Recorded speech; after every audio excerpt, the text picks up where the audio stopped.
This is the Hagmann and Hagmann report for today. It's a fabulous Friday edition, Memorial Day weekend in America. It is Friday, May 23rd, 2014. This is a live broadcast. I'm Doug Hagmann, co-host along with my son Joe Hagmann. Together, we are the Hagmann and Hagmann report. Folks, you're about to hear 3 hours of live, unbiased, uncensored news information, incredible programming. This is a topic that, folks, everyone in America, and in the Western world needs to know, but specifically in America, everyone, because if you live in America, this is going to affect you. What we're going to be talking about tonight affect you hard, fast and furious, shall we say, pun intended.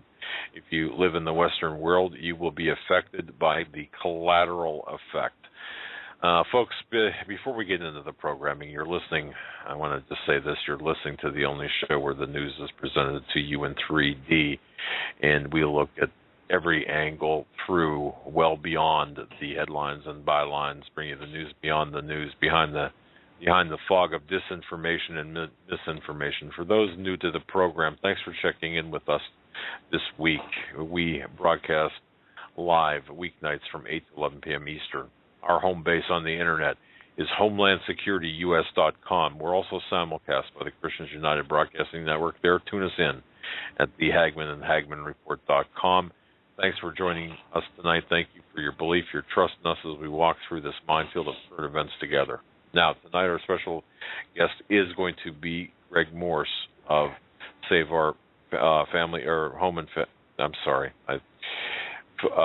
folks, if you go to HomelandSecurityUS.com, click on the link on the right-hand side here in about 3 minutes, and his website will be up.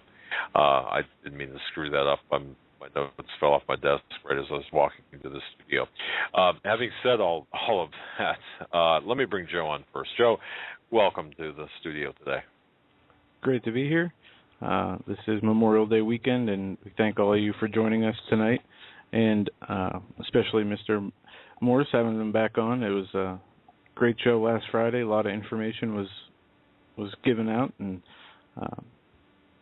more so tonight, hopefully. Yes, exactly. And folks, I apologize. I just picked up my papers here. Save Our Family and Home.com. That's SaveOurFamilyandHome.com. Tonight what we're gonna do, and we're gonna kind of do something we have never done before, kind of take a little bit of a diversion. Before bringing Mr. Morse on, he left at, he was on for 2.5 hours last week, and the last 20 minutes or so, our intelligence insider, W, came on and recapped what Greg said and kind of tied everything together, gave a larger picture. So what we planned on doing, and I didn't clear this with Greg, I hope he doesn't mind. Let's bring Greg on first. Greg, welcome to the show. Thanks, Doug. Joe, how are you? Very well, sir. And I want to thank you very much. We got just a tremendous response from your appearance last week. Well, that's very kind. I hope so. Yeah. People were just astounded. Your website, people were saying, my goodness. First of all, you got a lot of information there, and people were astounded by the fact that we are getting ripped off in ways that they never imagined in America that we could be being pillaged and plundered, I've got to tell you. And it's all part of a larger agenda. Greg, with your permission, what we're going to do, after you left last week, I don't know whether you whether you were able to catch, because I know you had commitments with the family. And I want to thank you for being gracious with your time as well, folks. This gentleman's taking care of family members, and my goodness, for him to take away his valuable time is we really appreciate that. But after he had departed last week, W came on and kind of gave a summation. Think of it as a closing argument, but in the larger sense. Greg, with your permission, we're going to run the recap, that 15-20-minute recap of W last week as the basis for tonight. Is that all right with you, sir?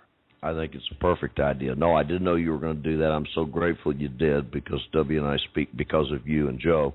He and I have become trusting friends. He's an extremely insightful, smart guy, and we talk almost every day on this matter. So anything that he has to say, I'd love to hear it. I was able to hear it, over the weekend after he had talked. But yes, I would love to hear it again. And anytime you want to get W involved, I'm all for it. Okay, good. Now, folks, this is a recap, and I want to thank Ken. I don't have permission beyond that to use it. I want to just thank Ken for cleaning up the audio. At first, the audio is a little bit rocky, and I make reference to that. And after the first 60 seconds or so, it is clear as a bell, folks. I was excited. Ken did a fantastic job in cleaning it up, and well, here it is. Joe, do you have it on your on the board? Can you? Yeah. Okay. Folks, take a listen to this. Greg, have yourself a cup of coffee here for a second, and we're going to be right with you here in about 20 minutes or so after W lays the foundation. I think this is a great intro to this program, folks. Here it is. Now we do have with us to put together to connect some dots from the Arctic, I believe, by the sounds of it. Our intelligence insider, W. W, are you there? Of course I am, yes. And for me right now, it's almost high noon, by the way. So there's a certain appropriateness in my mind to that type of day and this type of a subject.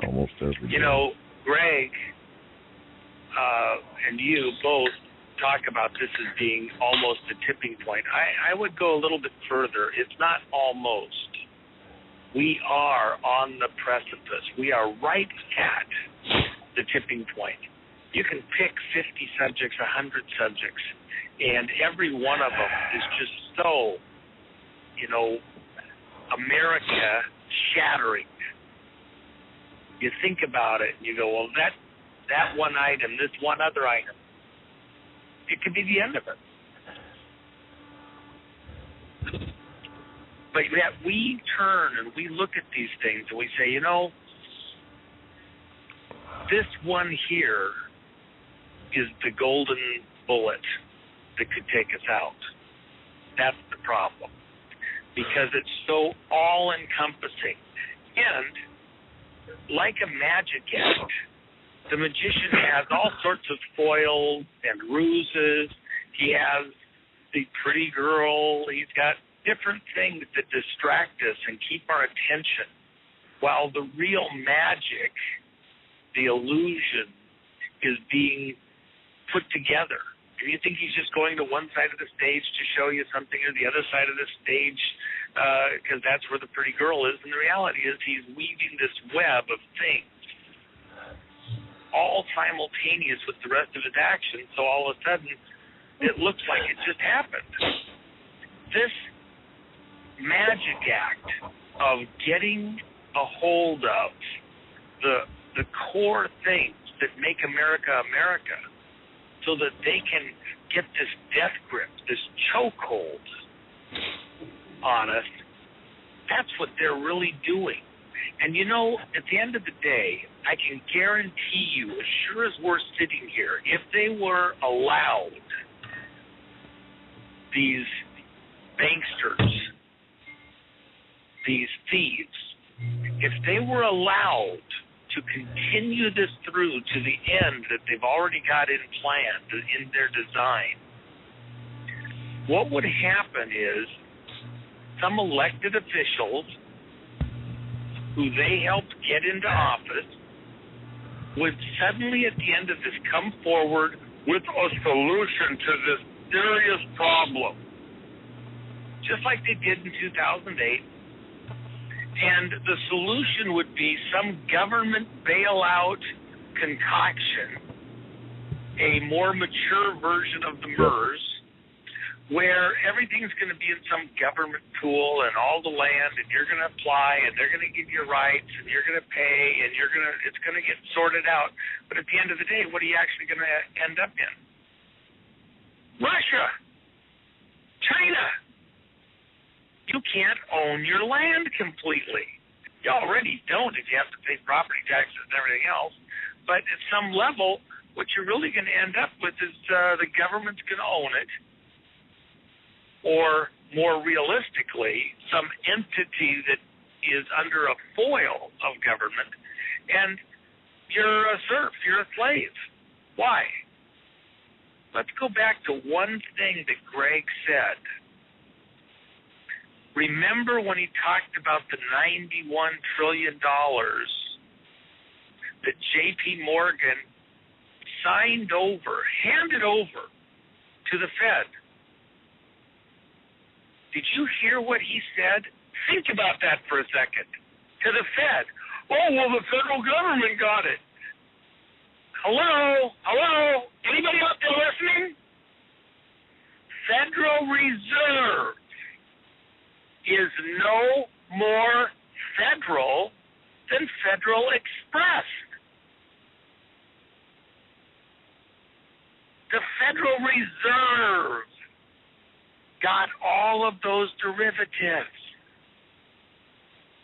A private cartel got all of those derivatives. Who has all these mortgages? Who's in control of all that paper? What's it denominated in? Dollars? Who's going to own the property all across the country? And oh, by the way, when the banking crisis happened in 2008, what was the thing that the president announced and all those Federal Reserve people announced? They were going to put together an international body of bank people to come up with a solution to the dollar crisis that would be okay to all these international bodies and groups and people so that they could fix this problem and address it in the future. Well, you know what? And this is really at the core of everything that we're talking about here and have been talking about for many months. What's going to happen here is we're going to see the final phase of the bubble that didn't actually get fixed back in 2008. Whenever you have a bubble, it's going to burst eventually if it's allowed to keep growing and growing. Anything the government is willing to pay for, you're going to get more of. So the government paid all these banks to keep them from going under because of their malpractice, illegal practices, wrong practices, lousy accounting. And what happened? If they paid for it, you're going to get more of it. What do you got? We're coming to that moment when this aneurysm bubble is about to burst the heart right out of America. I had a business partner years ago who, he liked to drink, he liked to smoke, loved to race cars. One of my great, great friends. I loved this guy. And at 44 years old, he had 5-valve heart bypass surgery. He actually was at 39, but at 44, he had one of those things that happened. He had an aneurysm popped up. Bang, he was dead before he knew he was dead. It was instant. There was nothing anybody could do. Bang, gone. In 2008, you could say we had 5-valve heart bypass surgery. Did we change our ways? Did anything get fixed? No, we've been partying on, man. We've been encouraged to party down. Keep it up. The day of reckoning is here. We are on the precipice. This teeter-totter is going to go the other way, and what's about to happen is going to be catastrophic. It will eliminate everything that you think you loved about your country or were raised to think that was great about our country. Because it all evolves out of, builds out of the one thing that made America unique and new and different on planet Earth at that time. The right of property ownership. Every man a sovereign. Every man a king. Master of his own house.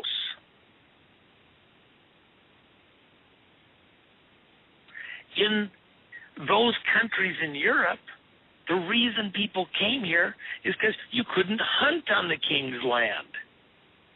You were a serf. You had to give what you made to the king, and then you got to keep a little bit of it for yourself. And then you still had to pay taxes, and you had a lord and all sorts of other BS.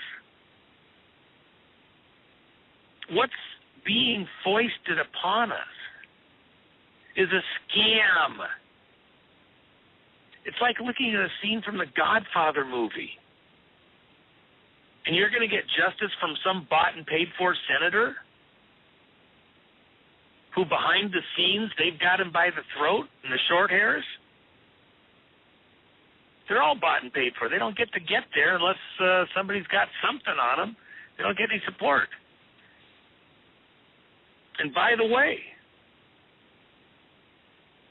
Greg is absolutely right, and it is my experience. The good judges are getting fewer and farther between, who, even if they're good guys and think of themselves as pretty good guys, they know how the system is played, and they know they got to stay within a certain whatever, and they got to, kowtow to the rest of the judges that they work with. And, oh, by the way, they're all attorneys. And there's certain standards that everybody's got to kind of agree to. Well, those standards have morphed. And a lot of your audience has heard me refer to my friend, Erwin Schiff. Probably will serve life in prison, die in prison. The greatest current political prisoner in America.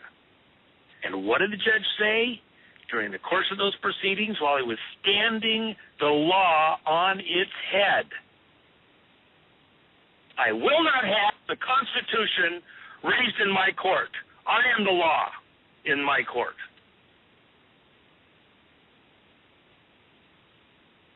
They will twist and turn this 1,000 different ways. They will go in ex parte and talk to the judge and read him the riot act. You have got to do this or it's the end of the system. It'll all come down because of you. They'll do whatever it takes to make sure that these cases go through the way they want them to. Why? Because it's the American system or their system. Only one of them is going to survive here. And all that's needed, all that's necessary for them to succeed is everybody to wait for somebody else to fix this. See, our culture has been tuned into this microwave 30-minute TV show, 1-hour TV show, Batman, Superman solution. One really rich guy, one angel investor, he'll just come up with enough money to fix this problem. He'll put some money in, and we'll all be better off for it.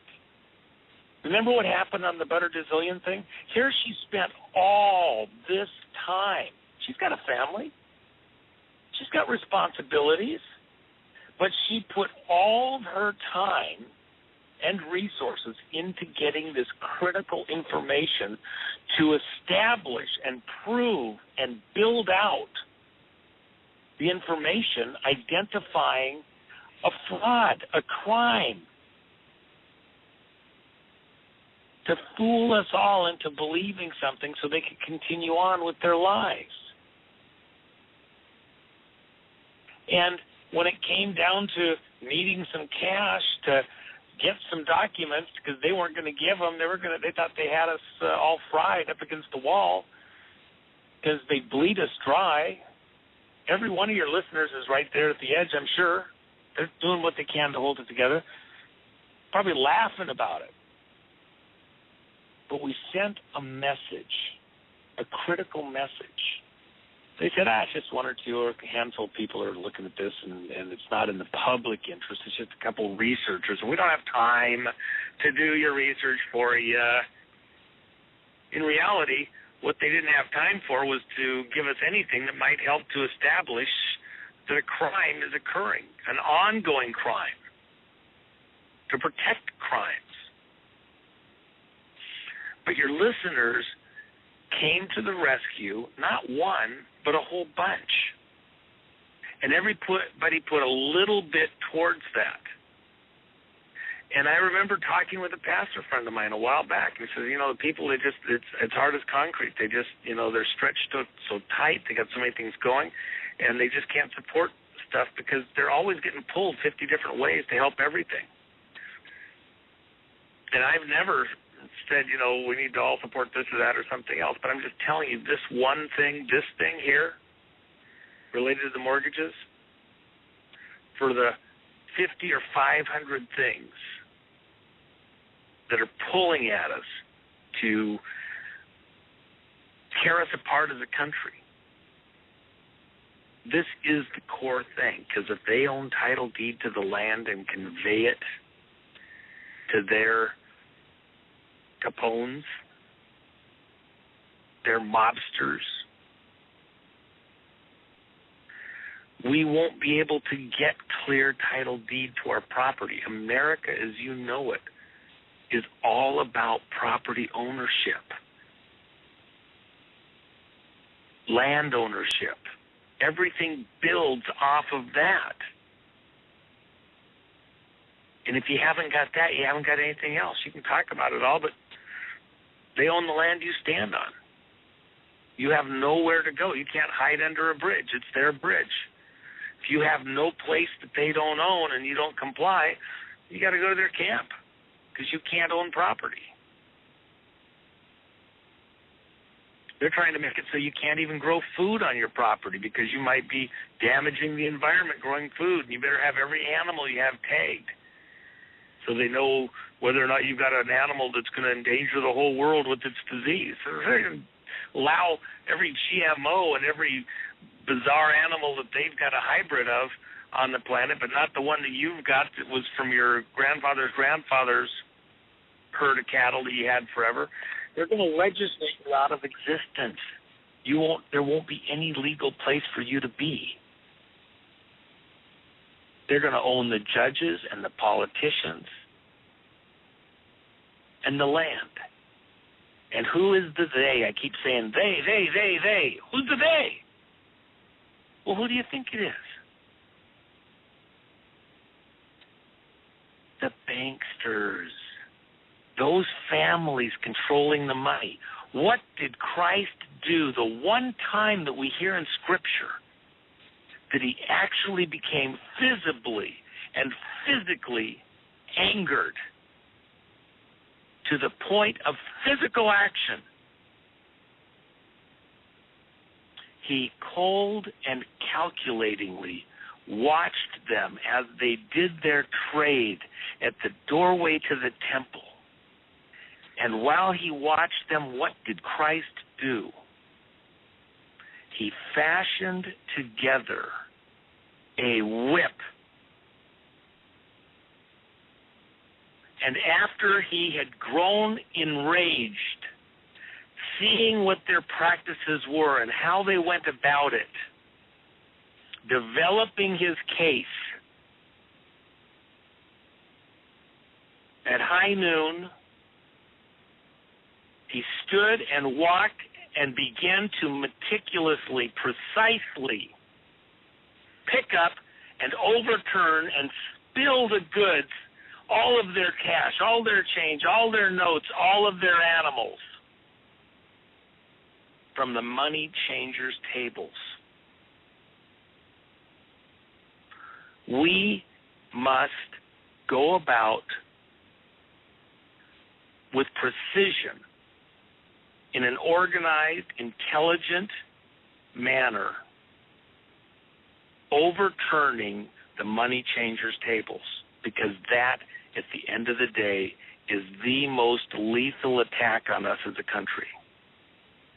Destroy the right of property ownership, you destroy whatever it was that was at the core, the starting point of the American dream, the American ideal, the American way of life. Because you are not a sovereign anymore. You are a subject on somebody else's property. And they have the right to kick you off of their land. You wonder what basis could the Russians invade America? Invading, they're coming here to protect their property because they bought it free and clear on, when they bought out something off of Wall Street. When the Chinese bought, whatever they're going to buy. They're going to get clear title deed. They're going to show up here with the law on their side, international law on their side. And what are they going to pay for it with? It might pay for it with qualis. The dollar won't be worth anything. It doesn't matter what they pay for it with, because they're writing the rules. This isn't by Hoyle. This shuffling of the deck, they're calling the card game.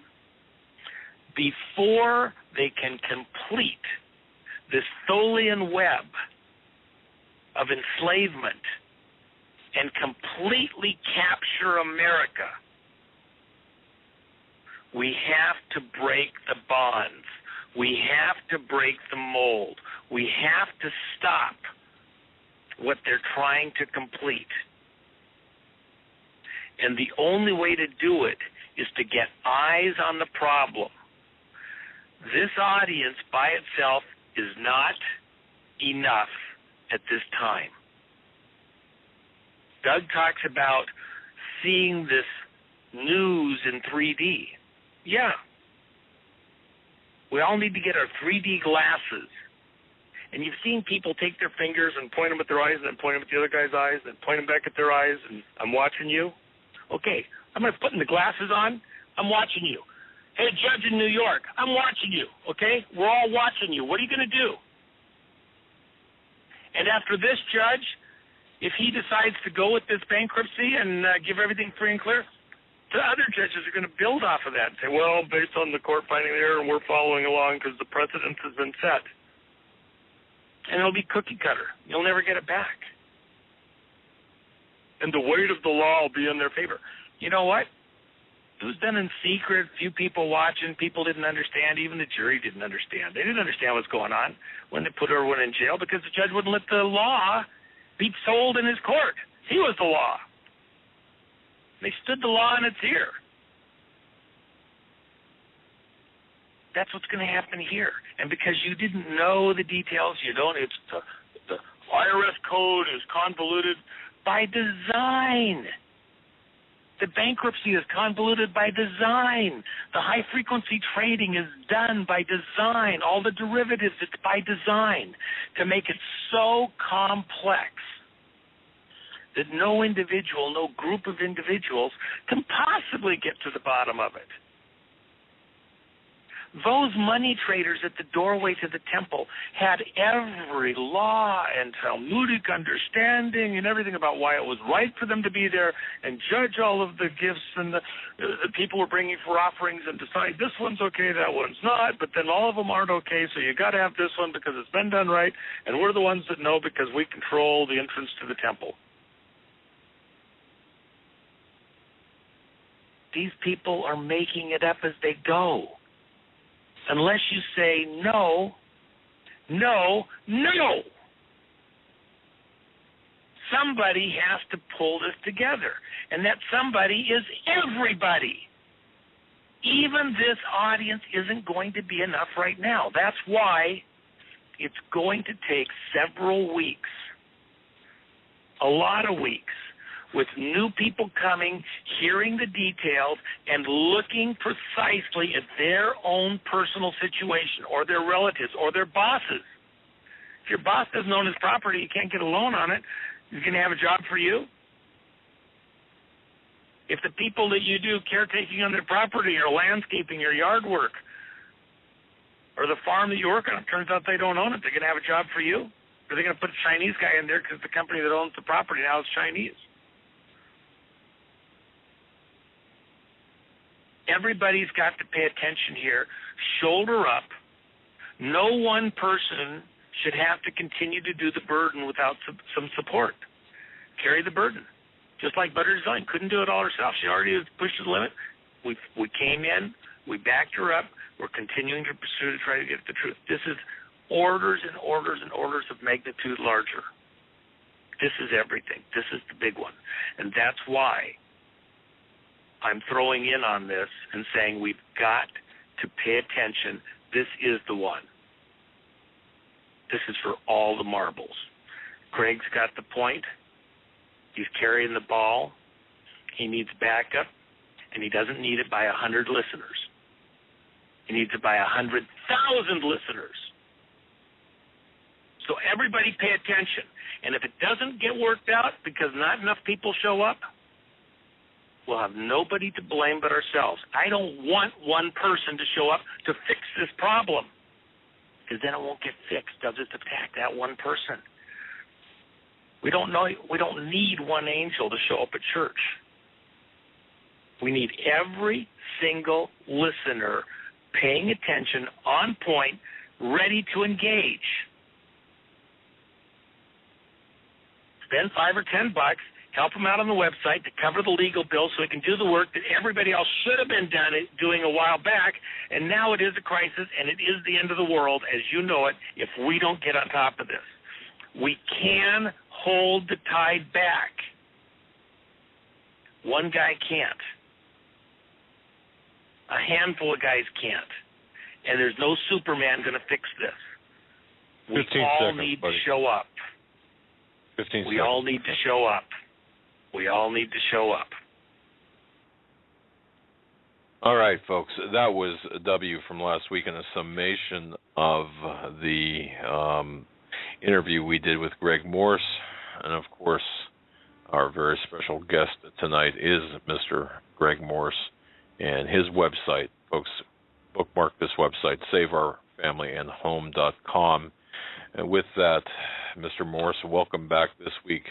Glad to have you back. Thank you for taking your time. Oh, gosh. Thanks, Doug and Joe, for having me. I really appreciate it. Well, it's our pleasure. Greg, last week we talked about the biggest financial fraud known to man. And we heard W kind of give a view from space. Now, if you want to just take us, kind of give us a summation of where we're at here, what people need to know right now, reinforce the points that you want to. Just take it away. All right. I'm going to try to be as methodical as I can. I don't want to scream fire in a theater, but I want people to understand that I am talking to each and every one of you as if each and every one of you individually was sitting across the table breaking bread and having a cup of coffee with me. That is the degree of personal relationship, and I'm going to explain why, that I'm trying to establish with every one of your listeners. Now, I did not know that, and if I'm lying, tell people, Doug, I did not know you were going to play that excerpt from W. That hit me totally cold. I think that speaks to your and Joe's insightfulness as to how important the words that came out of W's mouth last week are. I think it's brilliant that you did that, and that took a lot of burden off of me for what I want to try to accomplish tonight. So I thank you for that. Well, not a problem. We actually,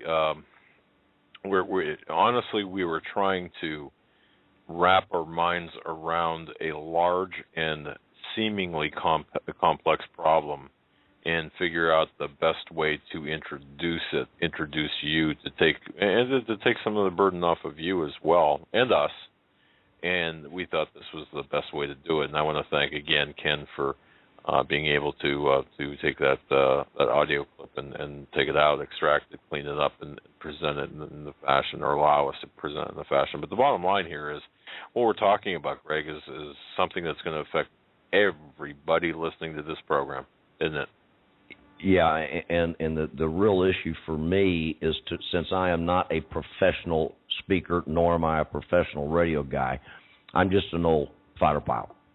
What my task is, as my little birdie in my ear many times a day, that same Mr. Ken that we're so appreciative to, dear friend of mine, is always telling me, I'm always asking him, help me not drop the ball, because I'm a clean sheet of paper. What you see is what you get. There's nothing that I'll talk to you privately that I won't tell the audience unless I'm asked for confidentiality reasons to keep something quiet. But today he gave me some very insightful words. I said, help me not screw this up tonight, because we're going to take a different tack tonight. And I'm going to read a couple pieces that I've received from your wonderful listeners so that you will understand the impact that you and Joe and all of your great crew at the Hagmann Report is having. But I said, Ken, help me not goof this up tonight. And he said, quote, as close to a quote as I can give you, he said, kid, you're on your own. You're the messenger. Go to battle. Don't goof it up. We've got too much at stake. And that was a very honest, salient answer, and I'm so grateful to him for all of his input and his direction behind the scenes. He doesn't want any credit. He's doing this because he is an absolute patriot from the gills out. And so what we've done now is, because directly, Doug and Joe, because of you, we've completely revamped our plan for communicating this information tonight and then in the weeks forward until we get it done, because the rate at which things are happening in the world, in our country, is becoming so expeditedly rapid. Things are happening so rapidly. Just since last Friday, we can't sit around and talk at 3 miles an hour like I did last week and expect to fight this problem. And I think the words that W just spoke are just so inherently true. We've got to change our tack so that people understand that this is not something we've got to do in 6 months or a year. So I don't want to scream fire in the crowded theater, but what I'd like to do with your and Joe's agreement, I would like to be able to change the tenor a little bit and kind of sort of lay out not the rules, but what we think is the best way to go forward from tonight so that people will actually say, I can't go to the movie on Friday. I've got to be ready to listen live to the Hagmann and Hagmann Report, because we're going to be getting into the next critical phase of our understanding of this mortgage crisis, and I've got to be a part of it. That's the bottom line. If all we do is get on this radio show, which I am so blown away by after the communications I've had unsolicited this week, we're not going to be doing respectful justice to our listeners, and we're not going to fight this problem. Is that acceptable with you and Joe? Yes, sir. Fire away. All right. I've had so many communications mailed to me here at the house this week that and this is all from the Hagmann Report. I've got two people. I'm not going to mention their last name, but I am going to give, unless you tell me otherwise, I'm going to mention their first name and the city and the state, and then I'm going to read just a couple of excerpts from these two notes, because these two letters are testaments to the character and the love and the faith and the trust that your listeners have, and of all of the shows that I've been on and all of the interactions I've had over the last 6 years since 2008, nothing comes close to this. Just nothing comes close to this. Now, I was on the air with you for the first time a week ago tonight. That was the 16th of May. Right. Well, this first letter is dated 5/16. That means this wonderful lady sat down after the show and she sent this letter to me. Now, this is from Vicky in Rome, Georgia. Here's what she says. I won't read the whole letter, but she has got the most gorgeous, what looks to me to be early English script handwriting on a blank, unlined piece of what looks to be a modern-day version of fancy early English paper, if you will. She says, "Dear Mr. Morse, I had the pleasure of hearing you on the Hagmann and Hagmann show tonight. I'm old enough to remember the SNL scam. I was not involved in that, but knew elderly people who were." Here's the critical statement. "I am fortunate to have paid cash for my home and hold the warranty deed free and clear." Now listen to what I just said. She's not a part of this problem. She's as safe as anybody can be. But listen to what she goes on to say. "Please accept this donation to help you help others. Thank you, and God bless you for all your fine work. I will be praying for you and your family as well. May the good Lord bless you, Vicky." Well, I have to tell you, I guess I'm a typical man in that in some ways I don't get real emotional, but I have a very soft side to me. When I read this, I can tell you before I got done, my eyes were full of tears. This lady touched my heart. Here's a lady who I'm guessing is over the age of 40. She's not a part of this problem, but she understands, because of her understanding of what happened in the SNL crisis and her understanding of what's going on in the world today, she understands how critical this process is. And she gave an unbelievably generous donation.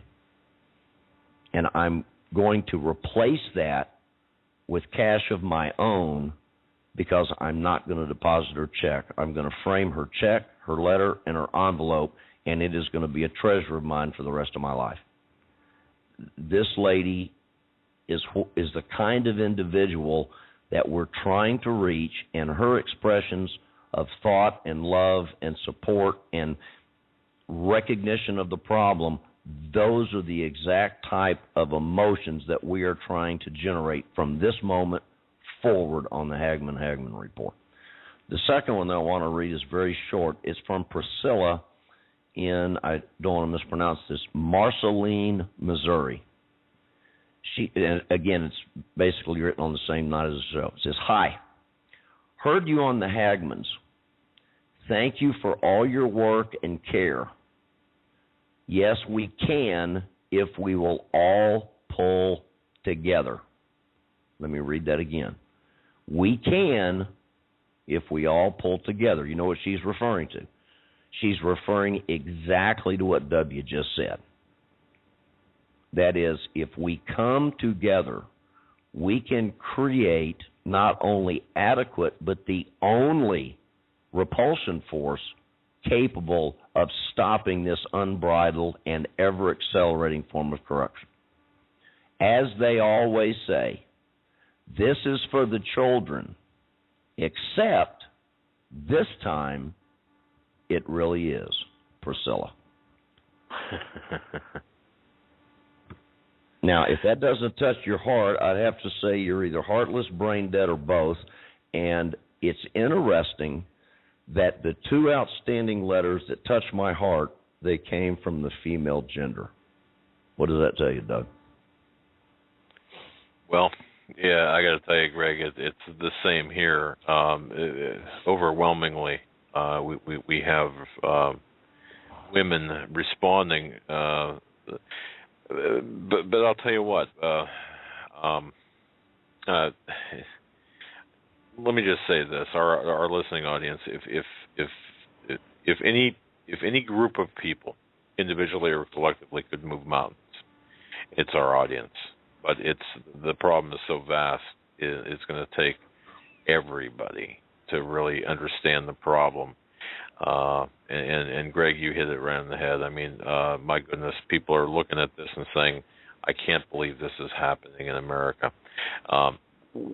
Greg, I don't want to take you off your flow here of thought, but if you can kind of just in brief describe the problem, just what are we facing here, in case somebody missed last week. Perfect question. What we're facing here is the largest pre-engineered thieving of people's homes, their security, the financial investment that is represented by that home, their resources, and their assets. Land, resource, asset. I'm not going to preach to anybody. Go to Webster's, read the difference in those definitions. That's why the words are spelled differently. And all three of those things are taking place simultaneously. Number two, it's being done under the pre-engineered cloak of darkness. These banksters and these criminals do not want the American people to understand what is going on. Three, and I absolutely agree with when W makes this expression, they do not believe, they meaning the bad guys on the other side that are conducting this fraud, they do not believe that if we all got together in the same room and put our collective intellects and IQs on the table, we wouldn't have an IQ above 2.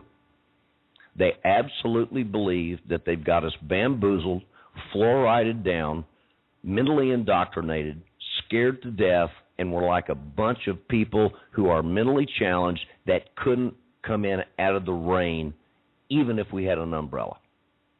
Now, that's pretty harsh. I understand it. But we've made up our mind. We're taking down the barriers, and from this moment forward, I'm going to talk in a different way, because we've got to get people to understand what Vicki and Priscilla expressed in their letters.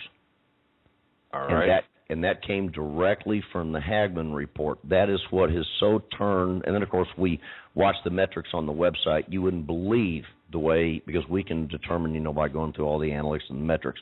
The response from the Hagmann report audience has been phenomenal. Thousands of people going to the site and tens of thousands of people downloading documents. Fantastic. What does that tell you? It tells you that when you guys speak, people listen. And that's because you don't lie, you tell the truth. And if the story is hard to tell, sorry, it's not my story. I got to tell you the truth. Some are fun, some aren't fun. But let's get over the emotional immaturity of saying we can't listen, we can't learn, we can't hear if it's not fun. Let's get over that. Let's understand together that we can each love and support and defend each other if we come together as a group. Let's get over that fear. Let's put the fear in a bucket. Let's bury it underground. Let's forget about it, and let's get on with the process. Now, perfect.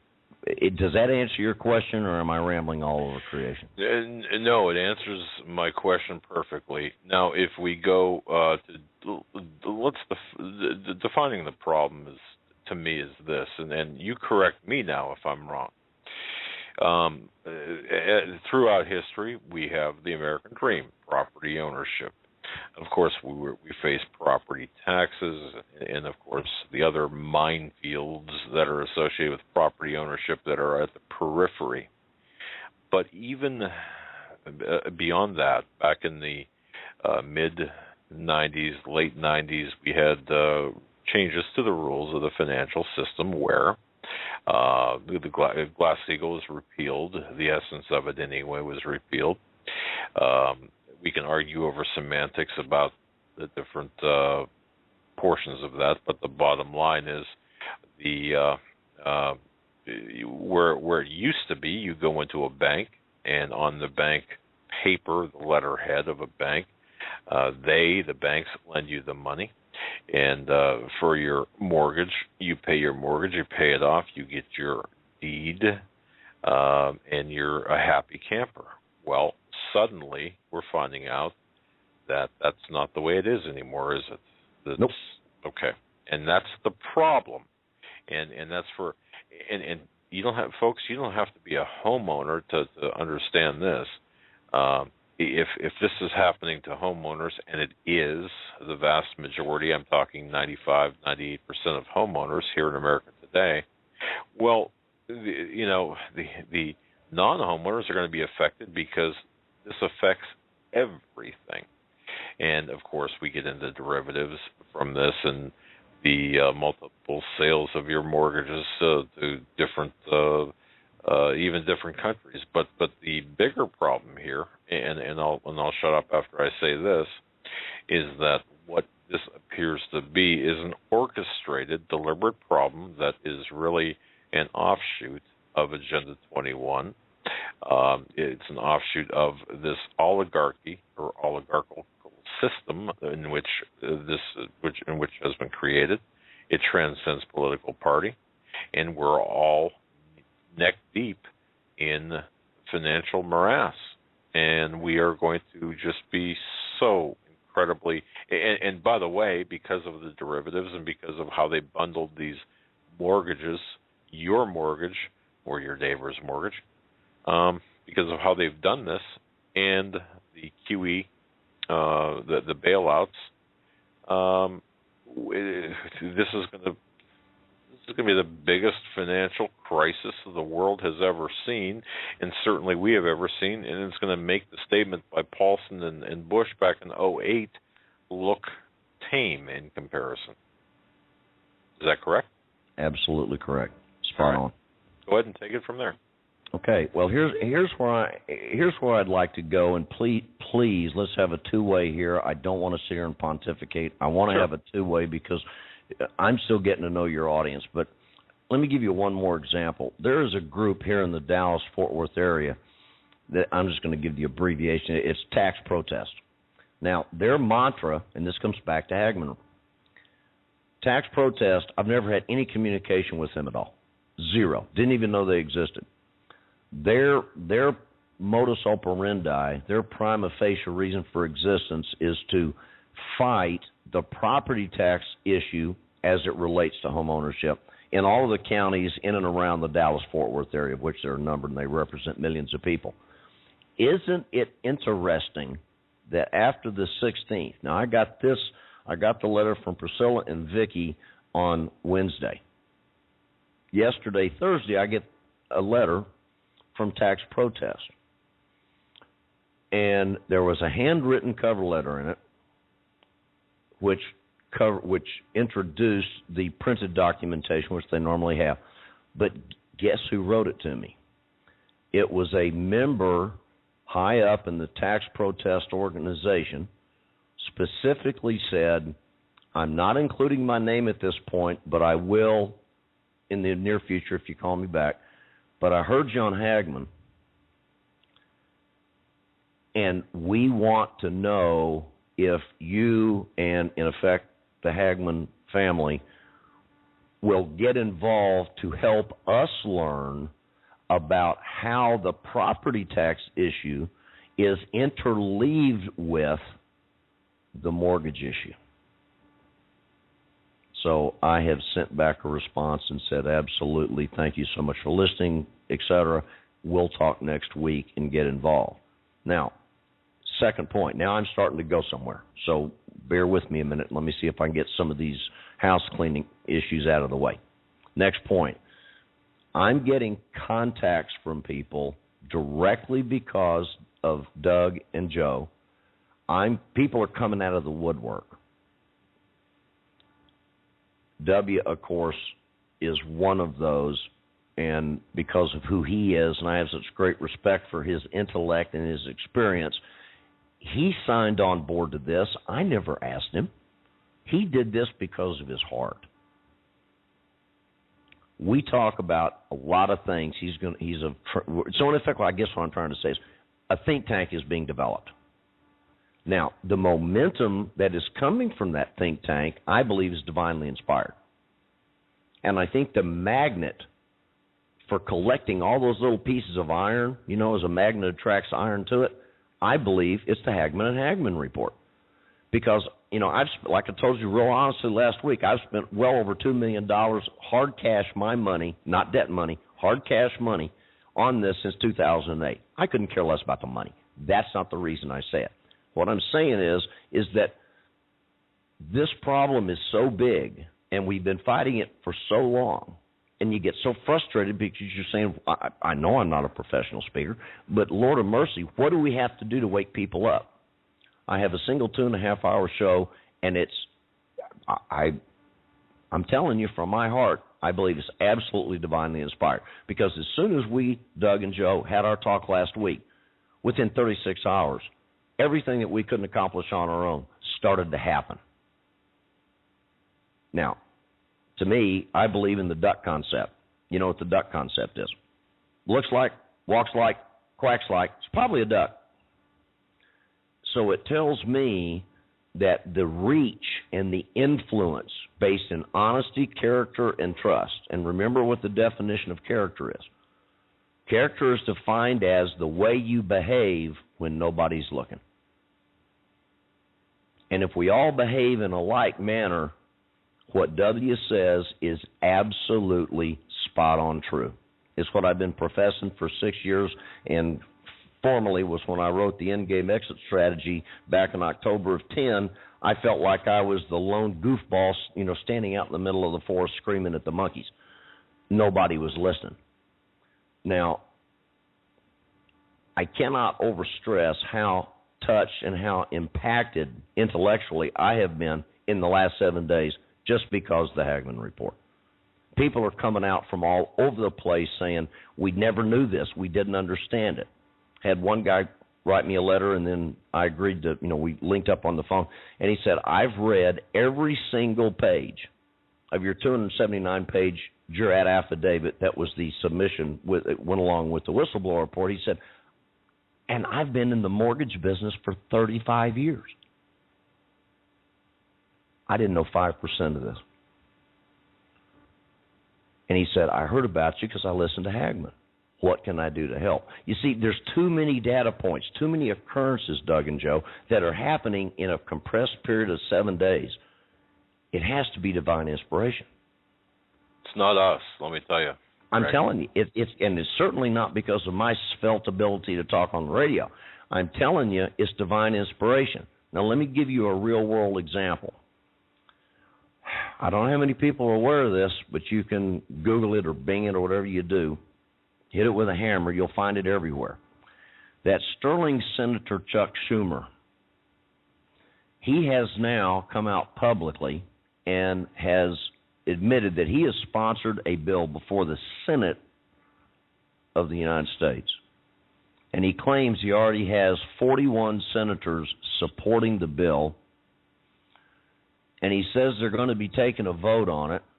And under the stewardship of Mr. Reid, I'm sure it's very likely to happen.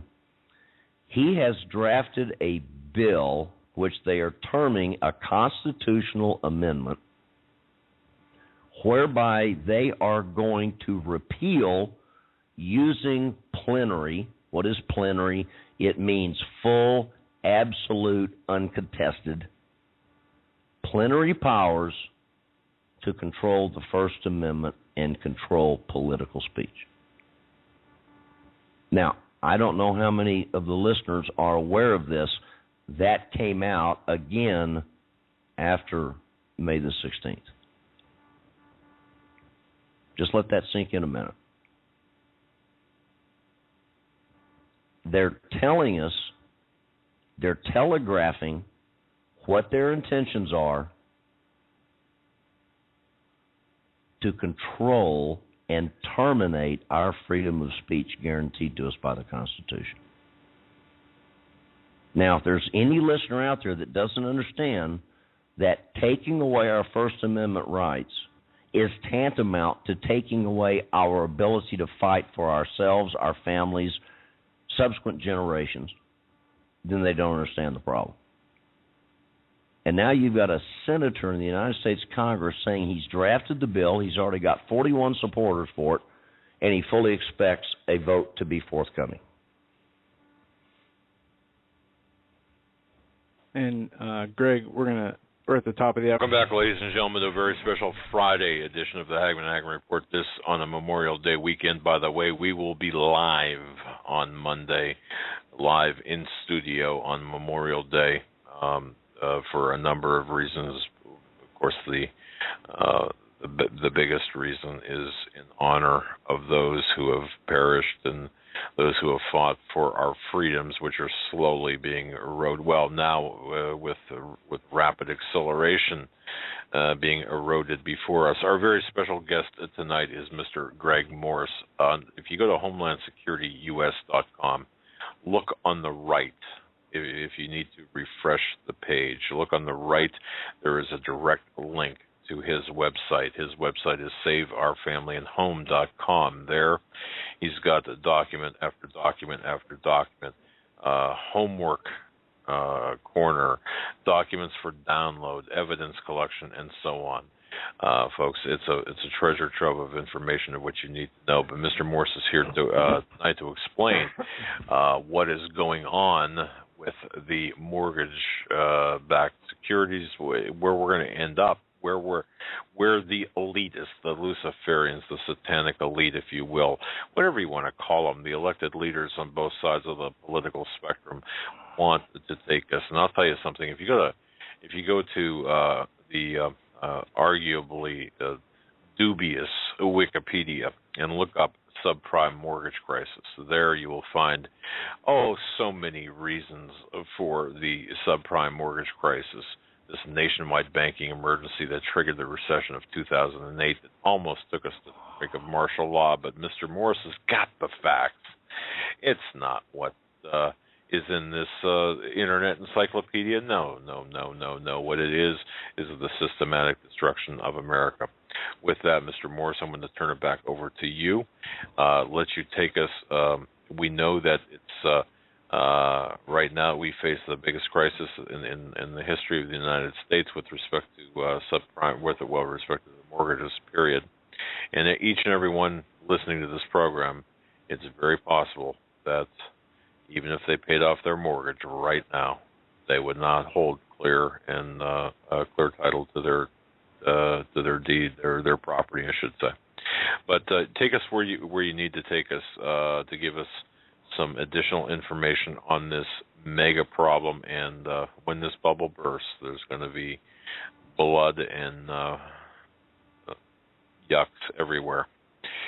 I can tell you that, and it's going to burst on command. They've got their finger on the button, and what we're trying to do, I should add, what we are doing, not trying to do, but what we are doing, is pushing back. Just like Joshua and Caleb, and saying, hey, look, folks, we can take them. We can take them. And, Greg, go ahead, sir. Thanks, Doug. Let me tell you where I think we need to go. There is no way that we can efficiently use this blessed limited airtime to completely tell this story with everybody sitting in a classroom. We'll all be dead. We've got over 6,000 man-hours in just identifying and bringing the evidence together. So divide 6,000 by 3, you got 2,000 shows. We'll all be dead. So here's what I think we need to do. I think we need to team up starting right now, tonight, because as you know, we had a much different tonal reach with our program last week. Because of what's going on, I am fearfully aware of how short the fuse is on our ability to come together and push back. So what I think we need to do is to tell people this website, although we started it very simplistically, it's growing by leaps and bounds, and each week we added 500 pages of documents last Sunday night until the wee hours of the morning, and we're going to be doing it as rapidly as we can within the confines of our limited resource and our limited manpower.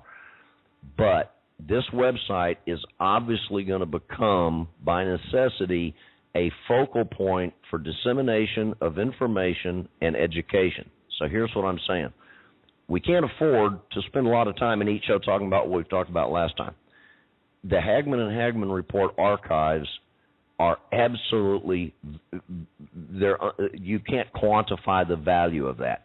So what I'm suggesting is that people take their time to go back and listen to previous shows and use their time to bring themselves up to speed, so that each show we can dramatically move forward into the next step of the process and allow them to get caught up by going back to the Hagmann archives, listening to previous shows, and then intersperse that by going to SaveOurFamilyAndHome.com and take advantage of the thousands of pages, many of which I wrote.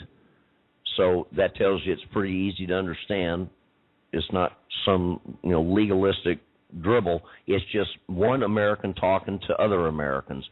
Go get the information and read it. It will teach you so much, and it's all based in evidence. And after Sunday night, Monday morning, somewhere in that time frame, all of the exhibits that are cited, meaning listed, in the 279-page affidavit, those are all going to be, and there's well over a couple thousand pages in the evidence alone just on that affidavit. They'll all be on the website.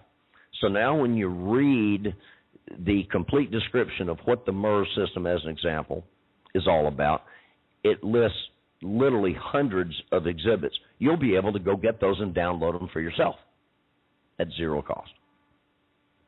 So what we've got to do is use, I think, the Hagmann Report archives to bring people up to date. Then they have to go to SaveOurFamilyAndHome.com and download the documents and study the dadgum things before the next show, so that we're not wasting precious airtime talking about something we've already talked about. Does that make sense, Duff?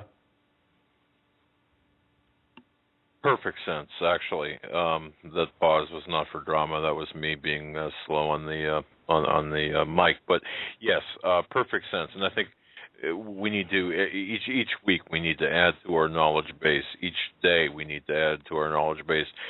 But by the way, if you're caught up, folks, if you're caught up in this crisis, and chances are you are, if you're a homeowner, then you need to be especially diligent. So let's continue forward. And yes, as a matter of fact, what I'll do, Greg and listeners, is we will devote, and we're revamping our own website as well. So what I'm going to do is devote an entire section to this topic alone, because it's that important.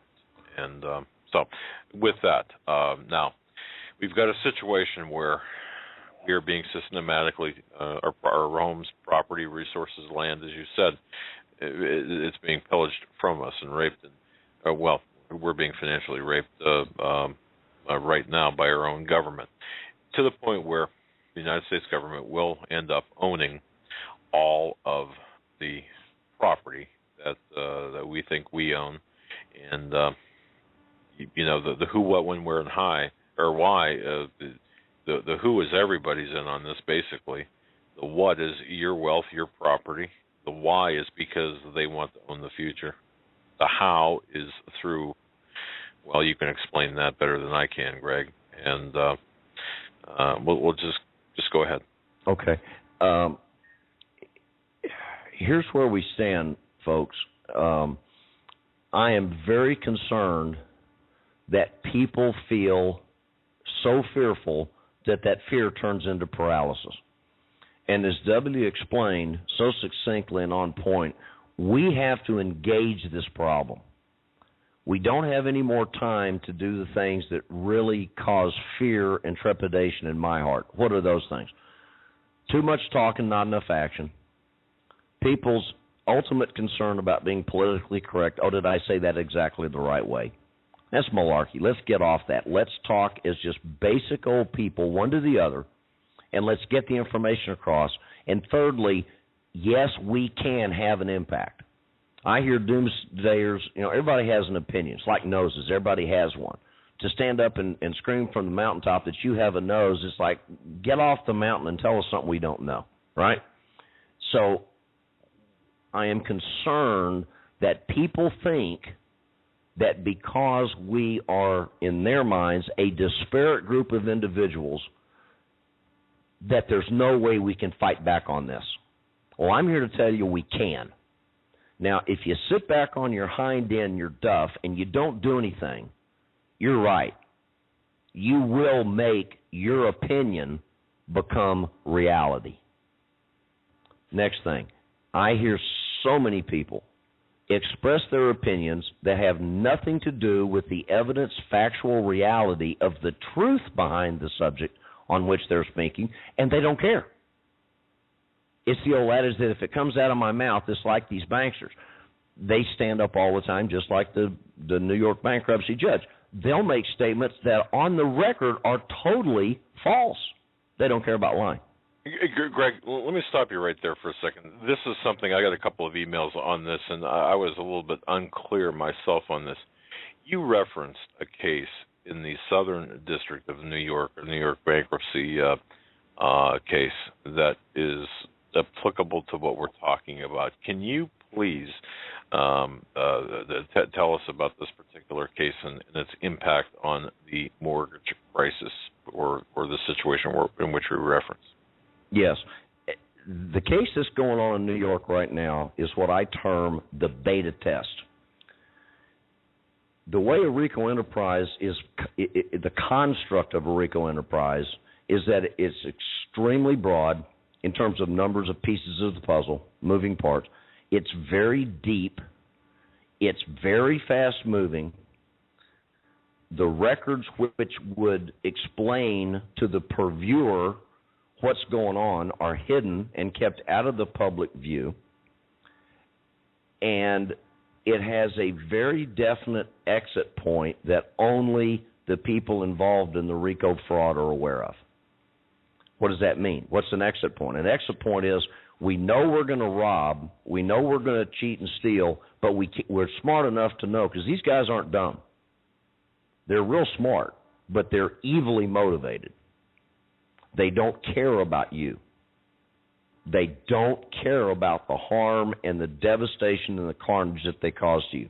If you are a person who believes that that kind of evil doesn't exist, I'm afraid I can't help you. Because they know that at some point of criticality, they're going to have to jump out of the boat to protect themselves. That's called an exit point. To get to that exit point, you have to have an exit strategy. How many times in the last 60 or 70 years have volatile issues come to light in America, and the perpetrators, in some cases, have been caught and have been dealt with in some way? Out of all those times, how many times did they get dealt with because of the crimes versus how many times did they get dealt with because they got caught trying to cover up the crime? Important distinction. It's a critically important distinction. They haven't really been prosecuted, and I use that term, I don't mean criminally, I just use the term prosecution as a way of saying the perpetrators of the bad act were attempted to be held accountable. That's the context in which I use the term being prosecuted. They haven't really been prosecuted because of the actual act they did. They were prosecuted because of the fact they were proven to be complicit in trying to cover it up. Now, the New York bankruptcy case is that exit strategy, which in that case it encompasses 51 lenders, all of which are directly owned, either wholly owned or at least from a majority perspective, controlled by Residential Capital LLC. Why is that? What's the name of the bankruptcy case that we're talking about? Is it It's called Residential Capital LLC et al. Okay. So Residential Capital LLC et al. Okay. And right. The et al. Refers to the other 50 entities. Now, what does the LLC tell you? What's it stand for? Limited Liability Corporation. Or in the state of Texas, it's referred to as a limited liability company. What does that mean? It means it's owned by, typically, individuals. That doesn't always have to be the case, but what it means is it's a private entity. Think about what that means. You've got the largest bankruptcy in history being heard in the belly of the beast, call it Wall Street if you will. That bankruptcy, being the largest bankruptcy in history, is being conducted, and it's focused on an entity that is privately held. Think about what that means. It's tantamount to the issue that we discussed last week, Doug and Joe, when I explained the assignment for no money of the $90+ trillion worth of worthless mortgage-backed securities by J.P. Morgan to the Federal Reserve. All of these transactions have been legally structured such that the information pertaining to those transactions is kept private. You can't find anything else about it. So the exit strategy is that when they go through bankruptcy, they generate thousands and thousands of documents. I think at last count, the numbers of documents, many of which are hundreds of pages long each, they're up to over 7,000 documents that are filed on the court record. That means you're talking in the millions of individual pieces of paper. Now, okay, I just want to, just so people understand this, residential capital, it's referenced, folks, if you do your homework on this and look at this, it's ResCap, RESCAP for short. It was once one of this country's largest mortgage lenders. They filed for Chapter 11 protection back in May of 2012 as they were being sued or litigation proceeded over mortgages that were going south. And these mortgages were tied to bonds, pensions. Think of it as, I think you described it as a pool last time of mortgages, but people would invest in this. Pension funds would invest in this, and this was nothing but a huge, these are my words now, a huge fraud. And bottom line, when the fraud was uncovered, they filed for bankruptcy protection. 51 companies or individuals or individuals who are involved in this, and that's what ResCap or Residential Capital New York LLC at L is. Is that a fair statement? Is that correct? That's a fair statement. You see, we've not been able to find any other bankruptcy in American history in which 51, as represented to the public prior to the date of bankruptcy, all acted as independents. As an example, Homecomings Financial and GMAC, who are two of the defendants in my RICO case. Nobody knew they were involved with ResCap until what point in time? When they filed it. Till the bankruptcy. Right. Okay? So these entities were representing themselves to the American population as if they're separate. You got Joe's Donuts over here and you got Bill's Donuts 20 miles away. You think they're separate donut shops. They're not.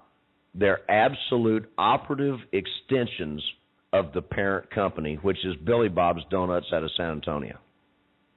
Now, you don't know that until all three of those donut shops go in and file bankruptcy. And what you find out is these entities were working together to perpetrate this fraud. Now, we've not been able to find any other instance where 51 entities with similar contextual relationships ever filed bankruptcy in one hearing on the same day. Now, they each filed their separate bankruptcy petition as required under bankruptcy law, but they all filed it as a sub, if you will, a sub-filing under the Residential Capital et al. Pleading. It's 540-something pages long. So what they're doing now is by filing bankruptcy, Bankruptcy 101 allows you to basically wipe away under, they've changed the rules a little bit here and there, but let's stay simplistic. You file bankruptcy, and at the end of the day, when the judge gavels that bankruptcy adjudicated with finality, It means basically that whoever the buyers of the bad assets in that bankruptcy that had to be sold off, the records are now the property of the buyer. They're no longer the property of the bankrupt petitioning entities. That means that the new entities, in this case, it's Warren Buffett's Berkshire Hathaway's and Hagmann Loan Servicing, owned by the Indian government, as close as we can tell. I think that's 95%, but we can't get the Indian government to respond to us, obviously, so we're having to make some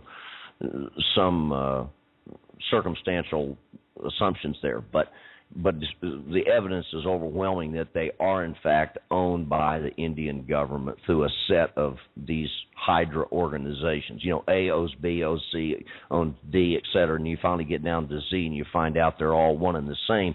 But they do that, as W says, with absolute planned, engineered, designed intent to keep you, the public, from finding out what the heck's going on.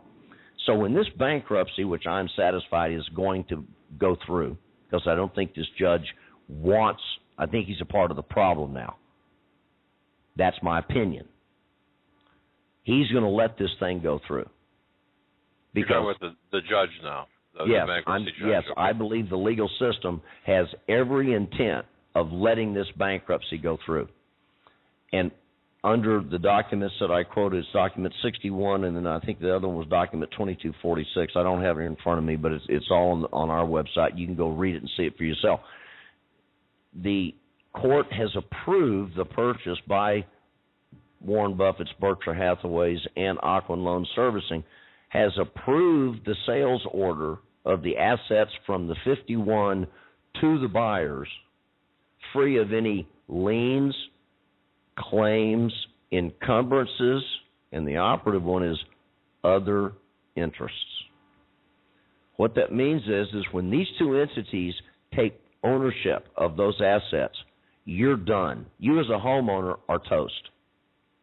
You can't sue them.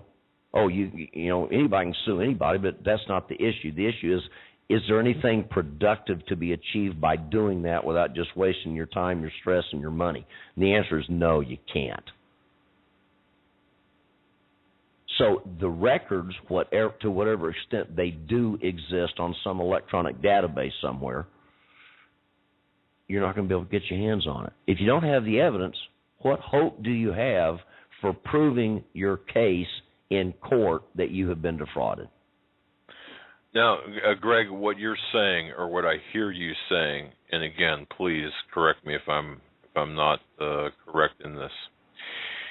Here we have a system based on a series of law changes, and we went through the history last program.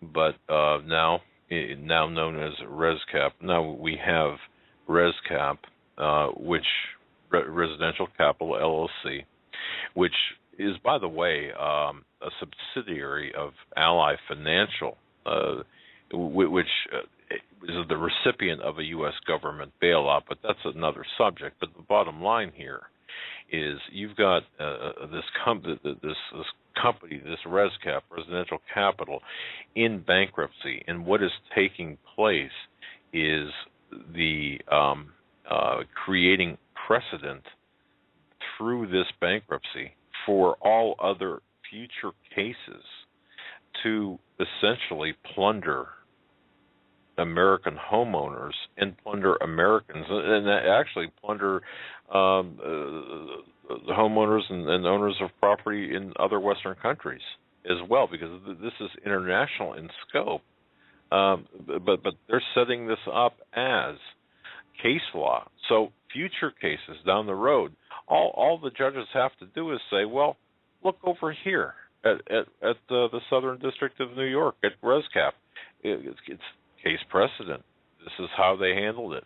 The decision has been made for us. So this is what they're setting us up for. Is that right? In or my how opinion, how they're setting it up. Okay. No, I think you're spot on, Doug. In my opinion, the evidence is clearly indicative that is an absolutely true statement, because that's why I call it a beta. If they can get it through one time, they have accomplished those specific tasks that you just iterated. It sets precedent case law. As W was clear to explain last week, this is a country club activity where the people in the judiciary and in the legal system through the bars, they don't want to irritate their buddies. It's just that simple. So they know, they've all been trained how to write in this just ad nauseum methodology of what I call legal legerdemain and calisthenics. In other words, they'll take 5,000 words to explain what could otherwise be done in 100 words or less. And the point of it is, that's just like the Patriot Act. Why is it 2,200 pages? It's because nobody wants you to be able to clearly understand what the heck they're saying, because within the body of a given document, Doug, Section A is going to contradict Section M in the very same document.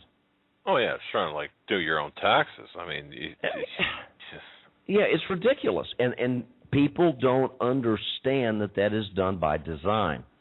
So if this bankruptcy, which I think is going to be approved and gavelled closed, what that means is that it's going to set the standard for all the other bankruptcies to come on close on the heels of this one to protect all the rest of the illegal criminal RICO conspirators.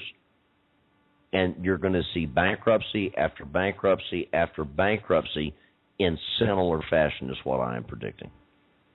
All right, and just for those people listening, the bankruptcy judge in this case is Judge Martin Glenn of U.S. Bankruptcy Court in New York, just as an FYI here.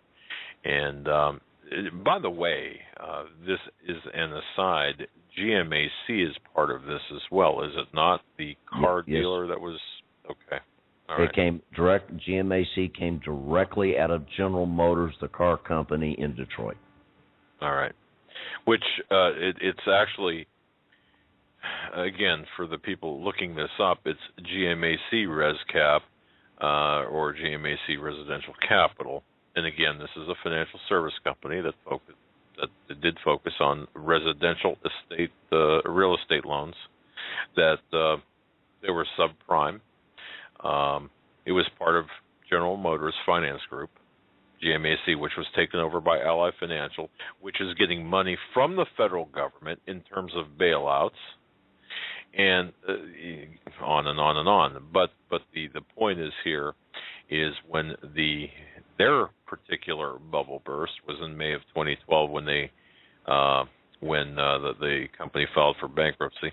$402 million in losses in 2011, missed $20 million in unsecured payments in April of 2012. I can go on and on and on, but the magnitude of this is not, I mean, this is touching a lot of financial entities across the United States and across the world. Let me throw out two other things that I think will be of great informative interest and eye-opening effect to all members of the audience. Ally Bank came out of GMAC Bank. Now, GMAC was known in the old days as General Motors Acceptance Corporation. Many people borrowed money from the car manufacturer to finance the purchase of an automobile. GMAC got into the residential mortgage business. GMAC Bank was a different legal entity, another hydra that came out of directly or indirectly the GMAC existence. And then when GMAC Bank went into the tank, they became Ally Bank. Now, I would love for somebody to contact you or me and tell us when they see the first Ally Bank facility, sticks and bricks facility, on a corner somewhere. Good point. Haven't seen one yet. What does that tell you? Well, let's see. We've already determined factually that it's an LLC. So that means that their information is kept much more private or secret than if it was a publicly traded C corporation. Secondly, they have no, as best we can tell, haven't found any yet. I'm open to obviously new evidence every day, but they don't have any sticks and bricks facilities. Like you go down any street in any town in America, you're going to see a Chase and, Bank of America. They don't have any of those facilities. And then here's the second amazing point. Remember, Doug, in a bankruptcy, you've got debtors that owe money. This is very generic, but you got debtors that owe money, and you got creditors who say they are owed money by the debtors. Now, I would love for someone to explain to me the answer to the following question. How is it that all of these entities are directly or indirectly related to ownership, hydro companies? I mean, we've got flow charts all over the dadgum hard drive and all over the wall showing the actual linkages. Sometimes they're 160 organizations deep. How is it that Ally Bank, that is directly or indirectly in ownership control and or management control of these other bankruptcy petitioners, how can they be receiving what is called creditor status, and they are suing themselves? Yeah, think about that, folks. How can that happen? Third, we have some legal firms, one of whom is specifically the firm we're fighting, Bradley Aaron out of Birmingham, Alabama.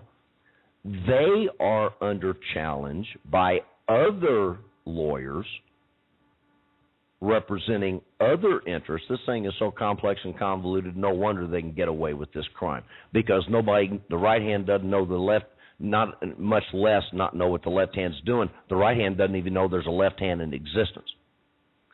This firm is representing, which is a direct legal conflict of interest, they're representing debtors and creditors. Which is purely a conflict. I mean, if there ever was a conflict of interest, that's it, to represent both sides of a legal case. Well, you're a highly decade experienced investigator. You know that the first thing when you're looking for motive is what is the connection between the various parties. Oh, absolutely. Right? Yeah. That's where conflict of interest, Doug and Joe, it comes from.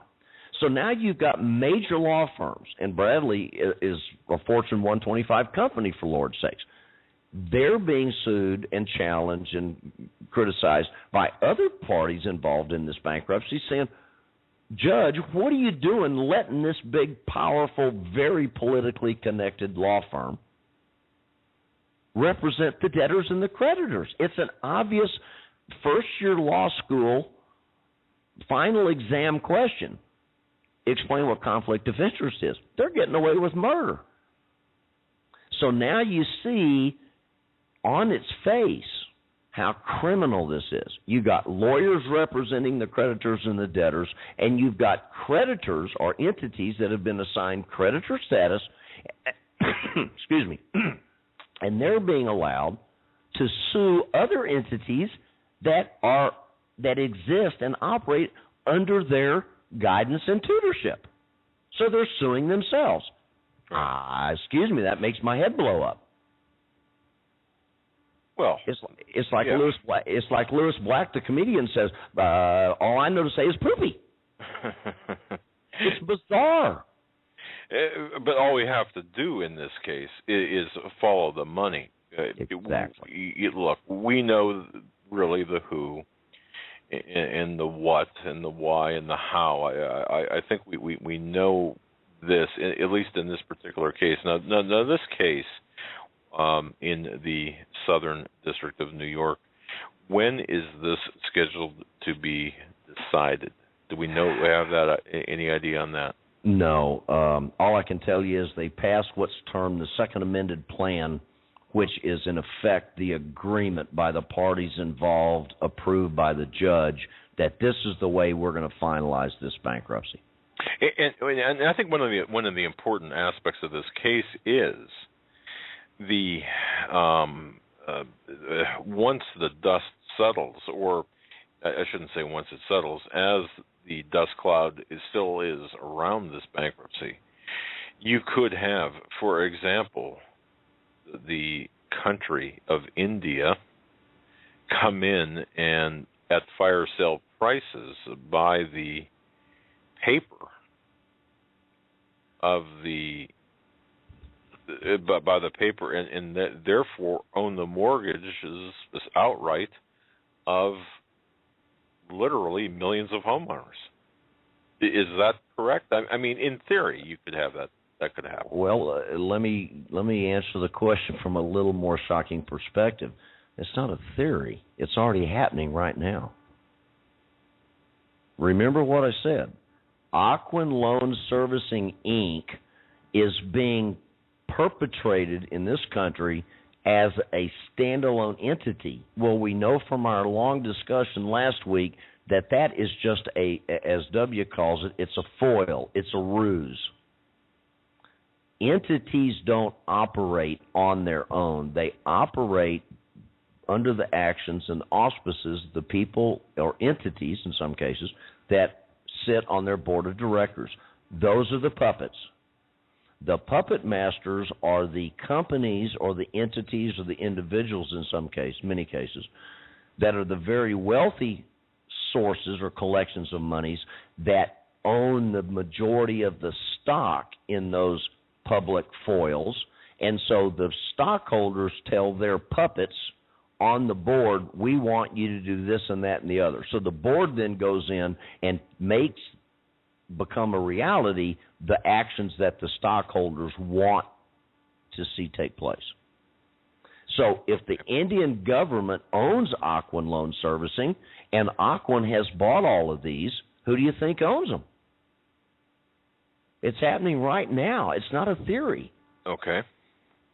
All Next right. point. I have had people, because of the Hagmann report last week, contact me, and they have explained, real short example, but with this one case will drive the point right with a wooden stake in your heart. This lady and her husband have not made a mortgage payment because they've been at odds with GMAC and some other entities for about 5 years. In December, the Second Amended Plan in the bankruptcy case was approved by Judge Glenn. You know, when you have big complex pieces of paper and they take an action on a Friday, you're not going to see action the following Monday, right? It takes a while for them to kind of get their act together to figure out how they're going to implement whatever the heck their plan is post getting the decision from the court. Right. Okay.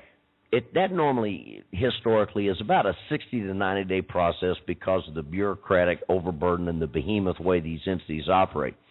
But that was at the end of December. 3 months is January, February, and March. In the middle of March, they started receiving threatening letters from who? Hagmann Loan Servicing. They've never done business with Hagmann Loan Servicing, didn't even know who the heck they were. And they heard us last week on the show. They reached out to me and contacted me. I sent them a bunch of information. And they now find out that what we're discussing right now on this show, they're already a victim of, and it happened exactly on schedule. They took the action at the end of December. You've got the Christmas holidays. You've got the New Year's holiday. And then by the first part of March, all of these contacts, these emails, phone calls, all this threatening stuff comes out of left field. And they say, who the heck are you? What are you doing contacting us? We don't have anything to do with you. And they say, yes, we do. Because they say, yes, we do. We now hold your mortgage. We own your life. And guess what's happened? They, bless their hearts, I mean, I feel really sorry for them, but we're going to talk about in the last hour, we're going to talk about how we move forward. Highly technical. Excuse, I said that wrong. Take that back. Highly specific, but very easily understandable. I'm going to give you and the listening audience exactly what our effort is intended to do if people will now come to the table and support us. So we're going to talk about these issues, and my hope is that after we get back from the break at the top of the hour, we're going to start giving the listeners the specific step 1, step 2, step 3 of how this is going to work, how we can get their rights back. That's the operative key, because this lady and her husband out of Tennessee, they sat around thinking that because they weren't getting dunning letters, she's very astute, she studies a lot, still has some things to learn as we all do, but the fact is she was very dialed in. She wasn't sitting back on her duff doing nothing. So she's reading as much as she can find, and she's saying, well, here's the conclusion she erroneously drew. She said, they're not calling us, the sheriff is not showing up, we're not getting dunning letters, doo-dah, doo-dah, doo-dah, so I guess we're okay. They must have just forgotten about us. Yeah, that'll happen. You see, they just forgotten about us. And then all of a sudden, 5 years later, after the bankruptcy, they start getting challenged very aggressively. And what has happened, Doug, to their legal ability to have standing for them to sue their original lender, which was GMAC? It's gone. By court decree, by bankruptcy court decree, which will be used in the future, in future cases like this. And this is the problem. If you're not affected, if you don't feel the effects of this today, you will tomorrow, metaphorically speaking. But this is how it's all being laid out. And if you take another bigger, giant step back, you can see where the Agenda 21 ideology, this globalist mentality, is infiltrating the marketplace here in America. People think, Uncle Fred maybe thinks that, well, this was because these, loans were made to people who couldn't afford them. Well, okay, that's part of the equation, but you're not looking at the motive means or the motive operandi or modus operandi behind this whole process. The whole process, folks, is to take the land, take the property, take your American dream and put it through the shredder, the constitutional shredder. And every one of these bankers, politicians, elected leaders, federal judges, bankruptcy judges, have no regard for the United States Constitution, and this is what we're talking about in a larger scale. Again, hopefully I'm on point on that, Greg. I think you're right on point. And let me pose a question personally to every single listener in the audience. What are the tools used by the criminal conspirators to get you lulled into a position of inactivity, just like this very sweet lady and her husband were lulled into inactivity? Oh, I'll just give you a couple of three to drive the point home. One, they will intentionally put out news articles that are specific. This is some of my ex-background, but it's called dissemination of misinformation. And if we do it enough, and we do it frequently enough, and we stay at it for an adequate period of time, after a while, you're going to become to think that's probably the truth because I've heard it 30 different times from 10 different organizations, not realizing that those 10 entities are owned by the same group of people that have the same agenda in mind. But you read it on 10 different newspapers, 10 different websites, you go, well, I guess that's true. So they begin to rely upon that as if it's fact, when in fact, in truth, it's absolute fiction. Second thing is they draw out these processes because understand they're not in a hurry to get your mortgage payment. What are they in a hurry to do? They're in a hurry to get the whole banana. That's your property rights, to neuter you legally, to neuter you financially, to neuter you philosophically and emotionally, and they want the whole dadgum thing. They want the whole catawanga. They don't want just your mortgage payment. That's why this lady and her husband didn't make a mortgage payment in 5 years, because those 5 years' worth of P&I payments don't mean anything. The bank doesn't care. Why? Because it's not real money. And that's a huge part of this. When you say it's not real money, Greg, briefly touch on that, because I think tie this together with the not real money part of things.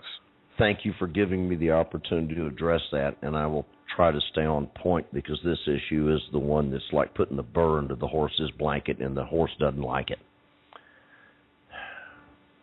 What you have, ladies and gentlemen, is you have the federal government operating, as W says, through an entity that is no more federal than Federal Express. That's called the Federal Reserve.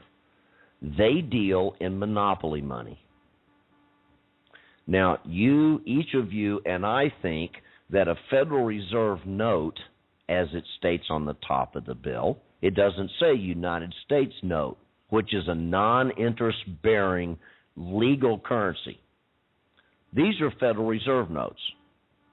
The Federal Reserve is a privately owned entity, the majority of the owners of which are not even U.S. citizens. Let me say that again. The majority of the owners, which are not the 12 Federal Reserve District banks, that's a facade. That is a lie. That is a hoax. That is a scam. That is, as W would say, that's a foil. That's not a reality. The reality is the entities behind the ownership of the Federal Reserve, the majority of them are not even U.S. entities or U.S. citizens. They come out of the City of London. Now, the Federal Reserve is the the sky's the limit lender and the infrastructure support machine that provides these fake bills that are not real money, that we have come to accept, what's it say on it, on the bill, is backed by the full faith and credit of what? Well, the United States government, right? Exactly. What's happened since 1933? Bankruptcy. You see, we should not have, Joe, you were spot on, we should not have any confidence or full faith and credit given voluntarily by us to the U.S. government. Wait a minute. I never heard about 1933 bankruptcy. What are we talking about here? Joe, what do you want? What are you talking about? Joe, explain that. In 1933, there was the Emergency Banking Act that was passed into public law. And through that, they declared bankruptcy and they were insolvent, the United States government. And it goes on from there to talk about the Gold Clause. It dissolved the sovereign authority of the United States and official capacities of the United States government officers, departments, and the government. And the government exists in name only today. All right. See, Greg, I'm making them work tonight. Joe work tonight. He's a great one because Joe went right to the heart of the matter. So you see, here's the issue. The federal government works for and answers to the Federal Reserve. Here's a real simplistic test that all the listeners can use to verify that statement. When you write the next check to pay what you think is a constitutionally required income tax payment, although the code specifically says that your trading of your labor, your skills, and your time for wages, by definition, is not income. It's a barter. I'm willing to give you of myself, my skills and my time, and you're going to give me these notes in return. Deposit that check, and if you can, make sure that that check is given back to you by your bank. Now, I believe this is a part of the cover-up, because the last time I was able to do that was in 2009. And on the back of my check, it was accepted and stamped by J.P. Morgan. Now, I sent it to the IRS in Ogden, Utah. The check was returned to me by my bank, stamped for the deposit of J.P. Morgan. Well, what is it? Well, Greg, wait a minute. I mean, even the IRS has got to have a bank, right? Someplace where they do their banking. Why not J.P. Morgan? You're welcome to think that. Okay. You're welcome to think that. Here's the point. The U.S. government uses your income tax payments to pay a part of the interest charge on the debt owed by the federal government, as Joe just very insightfully explained, very accurately, by the way, to the Federal Reserve for monies loaned by the Federal Reserve to the federal government predominantly since 1933 in the Emergency Banking Act of that year.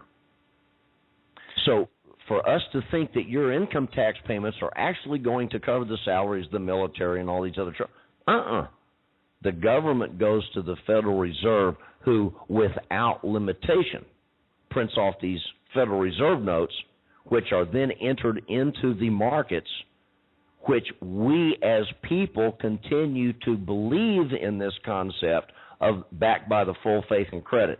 Well, that should have blown all to kingdom come decades ago if the American people were watching.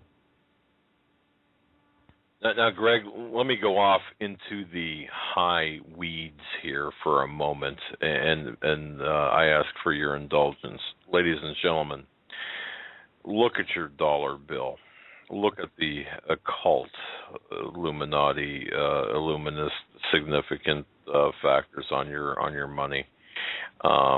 And you know, you open up your wallet, your purse, and you think you've got money. You think you've got money in your wallet or in your purse. You don't. You don't. You've got IOUs. You've got pieces of debt. You've got well, folks, learn the difference between money and currency, and I urge you to do that. And as you look at the symbology, you know, people talk about the symbology on our money, and other people look at us like we're absolutely Looney Tunes. In the context in which Greg is laying out this unbelievable situation, is there any doubt now what's really going on in the background?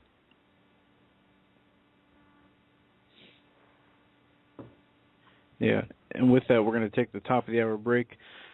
You're listening to the Hagmann and Hagmann Report on this Friday, Memorial Day weekend, May 23rd, with our very special guest, Greg Morse. His website is SaveOurFamilyAndHome.com. That's SaveOurFamilyAndHome.com. Bookmark it. There's all types of documents, media archives, and tools that help you understand the complexities and incomplexities of this toxic asset mortgage scheme that we have going on that we're talking about. We'll be right back after these short messages. Second report this Friday, May 23rd, 2014, with our very special guest, Greg Morse. His website, SaveOurFamilyAndHome.com.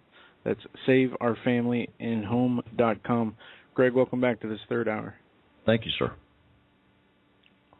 Well, let's pick up right where we left off. We were talking about the bankruptcy of the United States, the dollar bill being... Well, yeah, I was talking about the dollar bill, Joe, but yeah, sorry about that.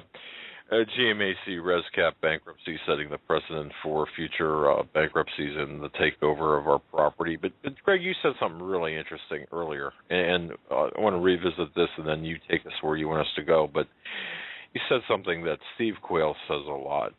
They ain't coming for your property and your stuff. Well, they are, but they're coming for you too. I mean, you know, we've got Keynesian economics, and folks, please understand what Keynesian economics is. John Maynard Keynes, understand what this is, but also understand that in the end here, we talk about the Keynes lineage. This all ties together, and I know that I'm going way out, in the weeds here with this stuff, but it all ties together. The stuff that Paul McGuire talks about ties together. Steve Quayle ties together. Pastor Langford ties into this. This, though, what Greg is talking about, is on the mechanical operation of the methodical looting of America. And not only are they coming for your stuff, they're coming for your property, and they're coming for you ultimately. But Greg, go ahead. I'd like to finish up if we could. You and Joe both brought up some really important points before the break, and I think we'll not do our audience justice if we don't finish up that topic. I can do the last, if we can save 15, 20 minutes in the show, I can, and we go rapid fire through it. I want people to know what our plan is and what they can do to get involved and how we can help them and how they can help us. It's critical that we get that out in this radio show. So if we can kind of watch the clock and let's save 20 minutes or so at the end, we'll get it done, because these points that you brought out before the break are really important. They're critically key. Okay. The full faith and credit. Let's rock. Okay. The full faith and credit of the U.S. government should have been blown to heck with a hand grenade in your underwear decades ago. Now, it seems, remember my background. I was an economics major in college. It means nothing. But I've run a few businesses in my life, and I've had to fight these problems my entire dadgum life. And the problem is nobody seems to understand what the reality of truth is and the definition of the environment in which we're operating.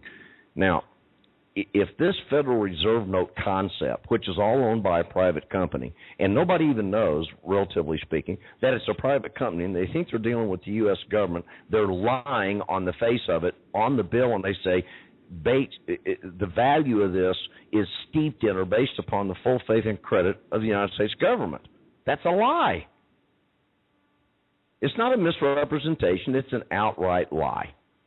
Now, if you get a bunch of financial gurus together, they're going to go into ad nauseum detail down the rabbit hole, and by the time they're done talking, the average person's eyeballs roll back in their head, as they should, because none of what they're telling you makes any sense. Markets do this, markets do that. SW tells you real simply, it's all contrived. The high-frequency trading, all of it is a contravention of self-interest controlling what you think is a Keynesian theory, open free market system. Now, technically, that's not even what Keynesian taught, but that's what people have come to think that's what it says, but it's not. It's like misinterpreting or misunderstanding the context in which the scripture was written, right? So here's what happens. You've got people reading on the face of this private piece of currency, if you will, money, use whatever term you want for simplistic reasons so that everybody can understand what we're talking about. Let's just call it currency. It says on it, it's backed by the full faith and credit of the United States government. Well, that's a lie. So if you believe in that, you're voluntarily buying into a lie. And if you trust in that, then you're going to make decisions based upon your erroneous agreement with a lie. If we were all aware, back when I was a kid in the 50s, we should have recognized that was a lie and stopped the problem so that the train wreck that is coming, I'm here to tell you, the train wreck is not going to be avoided. Our effort is specifically intended to get as many Americans out and away from the point of impact when that train at 200 miles an hour hits the brick wall. The train is going to hit the brick wall. Here's why. People do not understand how massive and broad and all-encompassing this is. And as Steve says, this problem is not just about your money. It's about taking your soul. Now, if they take your money and they take everything you need in your mind that you know you got to have take care of your spouse and your family and your kids and your grandkids. If you take all those tools away, what do you have to fight with? What do you have to protect your family with? Where are you going to live? As W says, you can't live under the bridge because the people on the bridge too. Here's an example, and you'll be able to download this article. I know it's all over the place, but I'm not a technical guy, so I'll tell you that it's going to be up in the next few days on our website when we do the weekend update on SaveOurFamilyAndHome.com. There's been a very good article written regarding the effect, and we contributed to it with data and whatnot, about the impact on the pension industry in this country. It's now coming out that just the trickle-down negative economic impact, Doug and Joe, on the pension funds that affect almost every single pension fund, private and public, is well over a $1 trillion unfunded liability that is going to be one of the next major bubbles. Now, that is documented. We've got hundreds and hundreds of pages of first-party corroborated evidence showing all of these major pension funds around the country are busted. They're busted. And they all go through, or most of them go through, an entity called the Pension Benefit Guarantee Corporation. It represents 44 million Americans, and it's currently running a deficit of $36 billion. But that's a short-term deficit. To shore up through the Federal Reserve that busted pension industry is going to take over $1 trillion. Now, we know that the residential mortgage-backed securities business, all of which is technically worthless, it's in the quadrillions. We know, as we discussed and evidenced last week, the U.S. portion of that global debt exceeds $800 trillion. You remember last week when we gave the little example of what is the balance sheet comprised of and what does it mean? Right. Okay, this is part of it. Part of the long-term liabilities to this country that nobody in the know, they're all geniuses, and I'm not demeaning them for their studies and their accomplishments and how many tens of millions or hundreds of millions of dollars they're worth. Yeah, good for you. I couldn't care. Here's the point. They're not telling you the truth. Because the pensions on which you have, or into which you have been putting your money, that you're depending upon for your retirement years, there ain't any money there. And some people will say, you're crazy. You're a conspiracy theorist. I just got my pension money last month. No, number one, you know me. I don't believe in conspiracy theories. I go on fact. And yes, you got your check, but where did that come from? Then they get real quiet. They don't know how to answer the question. Here's the answer. The pension funds are borrowing money from the same Federal Reserve window that Bank of America and Wells Fargo and all these other banks are borrowing from every month to stay afloat. And if you don't believe that, then I guess you're going to deny the fact that the risk at bankruptcy is actually taking place. You're going to make the claim that the 7,000-plus documents that have been filed don't really exist. There is not a guy named Judge Martin Glenn, that these law firms are not representing debtors and creditors at the same time, and you're just going to go la, la, la, la, la, la, and say, you know, and put your fingers in your ears and cover your eyes and say, hear nothing, see nothing, speak nothing. It's ludicrous. It is a scam on top of a scam on top of a scam. And we, the American people, have got to say, no. We're not going to do that anymore. We hear the words coming out of your mouth, and I can see your lips moving, but I can't understand a single thing you're saying. And the pension fund debacle is going to be, in my opinion, one, if not the next major event that will be, to use the overworked term, bubble. It's going to be the next major problem that is going to require a bailout. Where is that coming from, gentlemen? Well, it's not coming from the U.S. government. Okay. I mean, to the average person on the street, it is. You're probably right, and I'm sorry for that, but our goal here is to help people understand what's really happening, not what they think's happening. Correct. It's all about telling the truth and getting the evidence out so that people wake up. And they take ownership of their little tiny pro rata piece of the problem. We all come together and join forces in the system that we're developing right now so that people can actually email and talk and communicate and share documents, and we end up taking these people on legally and nonviolently according to their rules in the court system so that we shut down the momentum that is the train wreck that is coming. All right. That is the only solution to this. Talking about it ad nauseum is not going to do a darn thing. Yes, we may inform some people. Yes, we may get people educated. That's all a wonderful thing. But if it doesn't result in actionable events, we are a part of the problem. Many people talk about we're in a news war. You know, they have all kinds of monikers they put on it. And yes, that's true, but what has happened in the last 10 years, and I'm holding us all responsible. We are all individually responsible. So I'm not screaming fire in the theater. I'm holding us all equally responsible. If you think winning a media war or an informational war or any other kind of verbal war in the last 10 years, what has that resulted in tangibly to stop this fraud? I ask you the question. I'd love to know your opinion.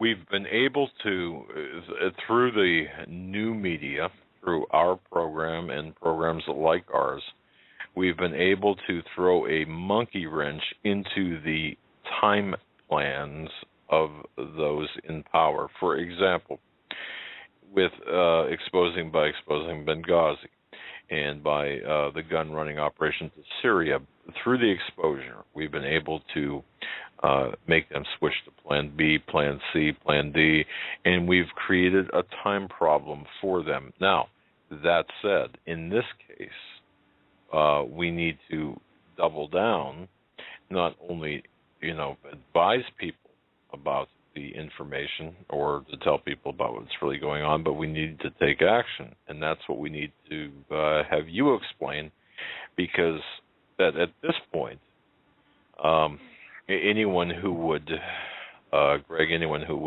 subject themselves to a refi on their mortgage, or even to purchase another house or a house, their first house. I mean, hearing what you're saying, who in the world would actually do that based on what you're saying? But I don't want to take us too far off the topic. Go ahead and continue. I think your answer is wonderful, and here's where I see the conflict that I think is the ultimate dissemination of misinformation in your answer. Number one, your answer is exactly right, but it leads us upon intellectual investigation and further thought to this point, does it not? Oh, yeah. Those kind of benefits that you just outlined in terms of throwing a time monkey wrench into the works, that's absolutely true. But it doesn't solve the problem. I mean, it doesn't. Yeah. Do you see where I'm going? These are not questions for criticism of anybody, because I preface my question by saying I'm holding us, the American people, me, you, as the responsible parties for letting this continue. You see, I don't think you get a lot of kudos for saying we're at the top of the second quarter and we're up by 14 points against the football team we're playing. I don't care what your score is at the end of the first quarter. I care about what it is at the bottom of the fourth quarter when there's all zeros on the clock. Oh, roger that. I get that. And where we are is your statement to me, in all honesty, is spot dadgum on the money. But if we take that as the American people as being the score at the end of the game, we're dreaming. Oh, of course. We're absolutely dreaming. We have got to take the benefits of those very things you just outlined, Doug, and we've got to take it into the fourth quarter, and that is actionable events. Because if we don't, and I don't mean to interrupt, but let me finish this one thought. If we don't do that, what message are we communicating to the perpetrators of evil on the other side? Boy, really, I'm almost afraid to say that we're communicating the fact that we believe we've won when in fact we haven't. I mean, right now we have to enter the locker room at halftime, even though it's beyond halftime in my view. We have to enter the locker room here and lay out the strategy for the second half or whatever remains in the game here, because we have to win. It's critical for us to win. You're absolutely right. See, the only thing that's going to stop these people is not who's the best speaker, who's got a better grasp of legal ledger domain over someone else. That's not what's going to win this. What is going to stop this problem? Now, stop is a change in velocity. I'm telling you, the crisis is going to happen. What we want to do is to bring everyone, millions of people together, such that when the crisis becomes a reality, two things can happen. The people who have gotten on board are in a much safer, less lethal position such that they can much better survive it. And two, when they come out the other side, they have a much enhanced, much better way of carrying on and rebuilding after that. Agreed. And W and I have talked many, many hours on this very subject. We have to understand what's coming at us, this freight train, and we have to have the wisdom to know exactly what to do to get out of the way of trouble before it hits us square in the head. I agree with that. That's what I think. And history proves that we, in the last 4, 5, or 6 decades, we have become very lethargic as a society because we always think, as W so explicitly explained, everybody thinks there's an angel going to pop up from somewhere to solve the problem.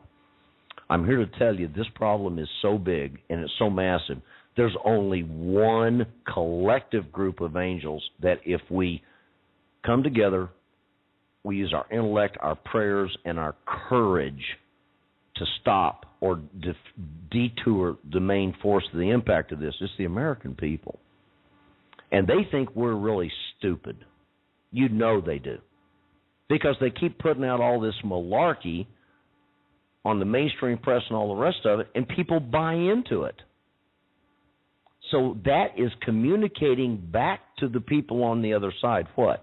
It's telling them that they're actually winning because they're still controlling the mindsets with all of the diffusions and all the obfuscations of everything from fluoridated water to money and everywhere in between, all those issues. That's why I say it's not – the reason I say the mortgage crisis is the tipping point is because it affects more people at the same time for so much bigger amount of money and has so many more trickle-down effects. It's based in corruption. That's the tipping point. Because if you get rid of the corruption, all these other things through time are going to also, to some extent, be mitigated or eliminated. That means you're going to stop having fraudulent activities that result in things like Benghazi or Fast and Furious. We could talk about all those issues. I think we're all equally qualified, and if we had time, we could do it. But that's not the scope here. The issue is this is the tipping point that can throw our country into a cocked hat to where you're not going to any longer, in my opinion, you're not going to think about Fast and Furious. You're not going to think about Benghazi. Why? Because you're too busy trying to figure out where's my family going to get out of the rain tomorrow. All right. So what do we do? What do we need to do at this point? Number one, we have to come together. That means we have to have effort, a commingling of skills. We have to have money. We have to have a common point of communication, and we have to have a very specifically outlined and focused intention on what the business model says is going to happen once we accomplish those first things. Here's what we have to do. We have to bring hundreds of thousands, if not millions of people to the table, each of whom are willing to spend a couple hours. That's all, from top to bottom. Here's what they do in those 2 hours. They go through at least the first 10 or 11 steps on how to determine if you're, the checklist as we call it, how to determine if your mortgage is compromised on the website. If you go through the first 10 or 11 steps, there's 28, but if you go through the first 10 or 11, you're going to know you're in the boat. You're going to know you have a problem, and you need to take ownership of that problem. You need to say, yes, I'm in the boat. I don't know how to continue. I can't fight it by myself, but I know if I join up with everybody else, there's going to be a wealth of information, leadership, guidance, tutelage, and I'm going to be protected by the numbers. That's step one. Step two is we have to collect, we have to divide into metrics, and we have to build numerous very large civil RICO lawsuits based on the evidence that is submitted to us by those hundreds of thousands or millions of people that go into the database that we're building as we speak. We take that evidence. We're going to provide the forms for free. We're going to provide the instructions on how to do it. And my estimation, since I've done it a few thousand times, it'll take the average person 2 hours. The fast guy can do it in an hour and a half, and the slow guy can do it in 3 hours. That's all it's going to take. Then we get those through secure methodologies, which we'll explain. You're going to get those 4 or 5 pieces of evidence or whatever you have in your mortgage. As you know, in my case, I had over 900 illegal acts. So we're expecting that each party, each individual is going to have 4 or 5 or 10. What you do is you collect that evidence. We're going to show you how to find it, where to go to get it, how to document it, and then you're going to pull the information off that and you're going to fill in the forms. Why the forms? Because those can be put into the computer and can be digitally read and put into a metric. That's by county, state, lender, time frame, dollar amount, even maybe down to neighborhoods depending upon how many people get involved. Then what we do is we define common points of law that are equally applicable to this 2,000 people here, this 4,000 people over there. Then those people are brought together in multiple massive civil RICO lawsuits. Okay, Greg, let me stop you right there. What I believe, what I'm hearing you say is what we're doing is we are all, each of us individually, those people who are involved in the mortgages, who have mortgages, are doing their homework. You are creating a victim database because we are victims of this crime. This is not a scandal. This is a crime. It's a criminal act that we are the victims of. So you're creating this database of victims for the intent, the process of relief for our relief. I mean, to fix our problems is what you're doing, right? That's correct. Will you give us your authority to use that name?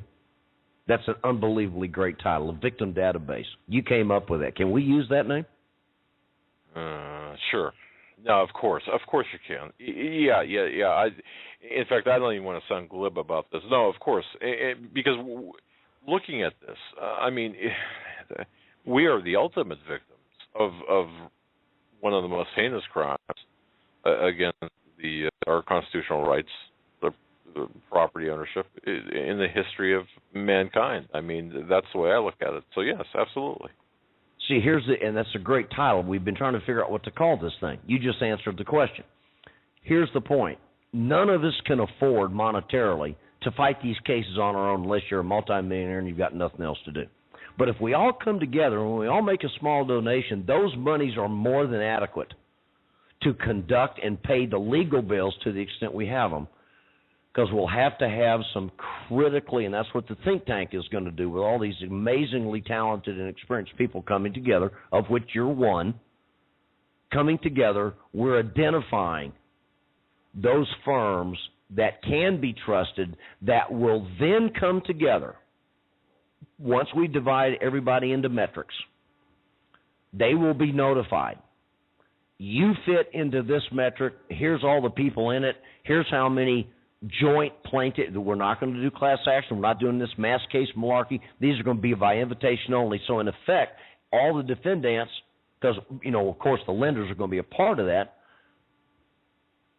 each one of your cases are going to have to be dealt with under the umbrella of the big civil RICO individually so that you get your damages. You understand what I just say makes sense? Right, and folks understand the difference between a class action and a RICO, an action under the RICO statute. RICO, you're actually holding individuals as well as institutions responsible in going after individuals, institutions, and it's kind of like the shotgun approach, but it's a very effective shotgun approach, unrestrained by what a class action suit would have. This is an administrative way to bring thousands of people together, but no party has to give up their claims. So when, let's say you had 100 people and they were each owed $1,000. Let's make it real simple. You get $1,000. Every one of those people get their own pro rata $1,000. You're not joining up into a class action suit where the lawyers, like in my case, I got offered a chance to be in a I can't remember the name of the company. It's one of the health places. I had my son, I gave him a membership over there, and they got caught doing some sort of credit card malarkey. And so your maximum return was $30. But the law firms got 96% of all the monies that came out of it, and it was like $50-some-odd million. Not doing that. So you got to cover the cost of the expense of prosecuting the case, but you don't want anybody having to pay for that necessarily. That's where the donations come in. So we take the money that people donate voluntarily to the site. We then use that money to go out and cover those expenses, but everybody's going to have their chance to get on pre-scheduled, pre-notified web interviews where law firms are going to have to come to the table and give a presentation to all those 2,000 or 3,000 or 4,000 people. They're going to have to sell their services and their integrity and their commitment to all 3,000 or 4,000 people. Because I hate class actions, I hate mass cases.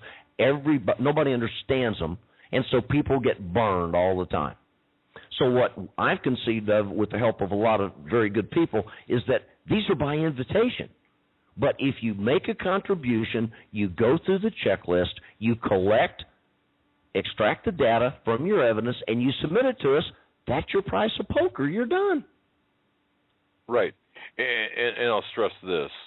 I've gone through the checklist myself, and what I found just surprised the heck out of me. But having said that, you could take what's on Greg's website and take this to your attorney, for example, and I can guarantee you, your attorney would look at you like you've got two heads or three eyes, or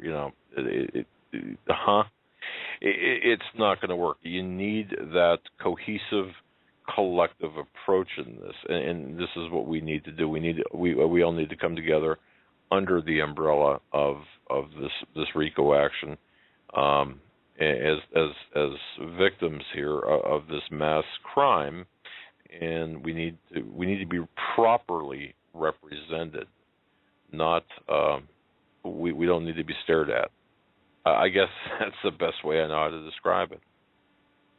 May I ask you a question for self-criticism? What did you think of the checklist?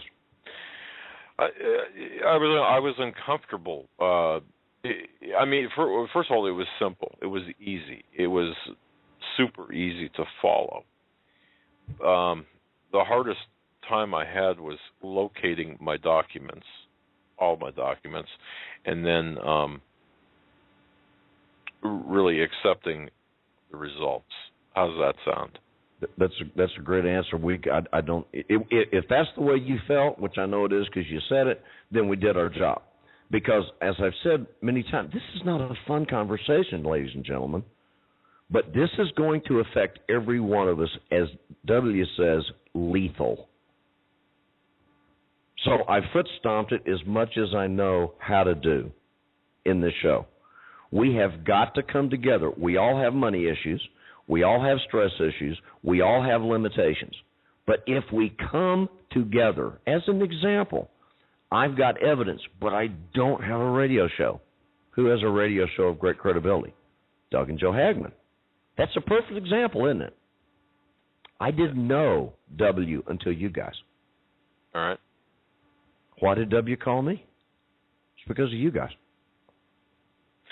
And because of you, we've had calls. I've talked to people about this, about the front end of this, and about how getting the history or getting the mechanics of actually someone going into the bank and getting the mortgage and what happens from that point forward, and that's something that it's kind of like how sausage is made. What you're doing is taking that sausage that has soured and getting relief for the people who have soured sausage. As a metaphor, poorly laid out, but nonetheless a metaphor. One of the pieces that we'll be adding here in the next few days is we have a complete dissertation on what is supposed to happen to your mortgage under a lawful legal transaction. That's in the left column. And in the right column, we compare what has actually happened in the MERS-based administrative implementation of the RICO fraud. Monkey see, monkey do. As we used to say in the fighter business, with enough bananas, I can teach a monkey to fly. That was absolutely true.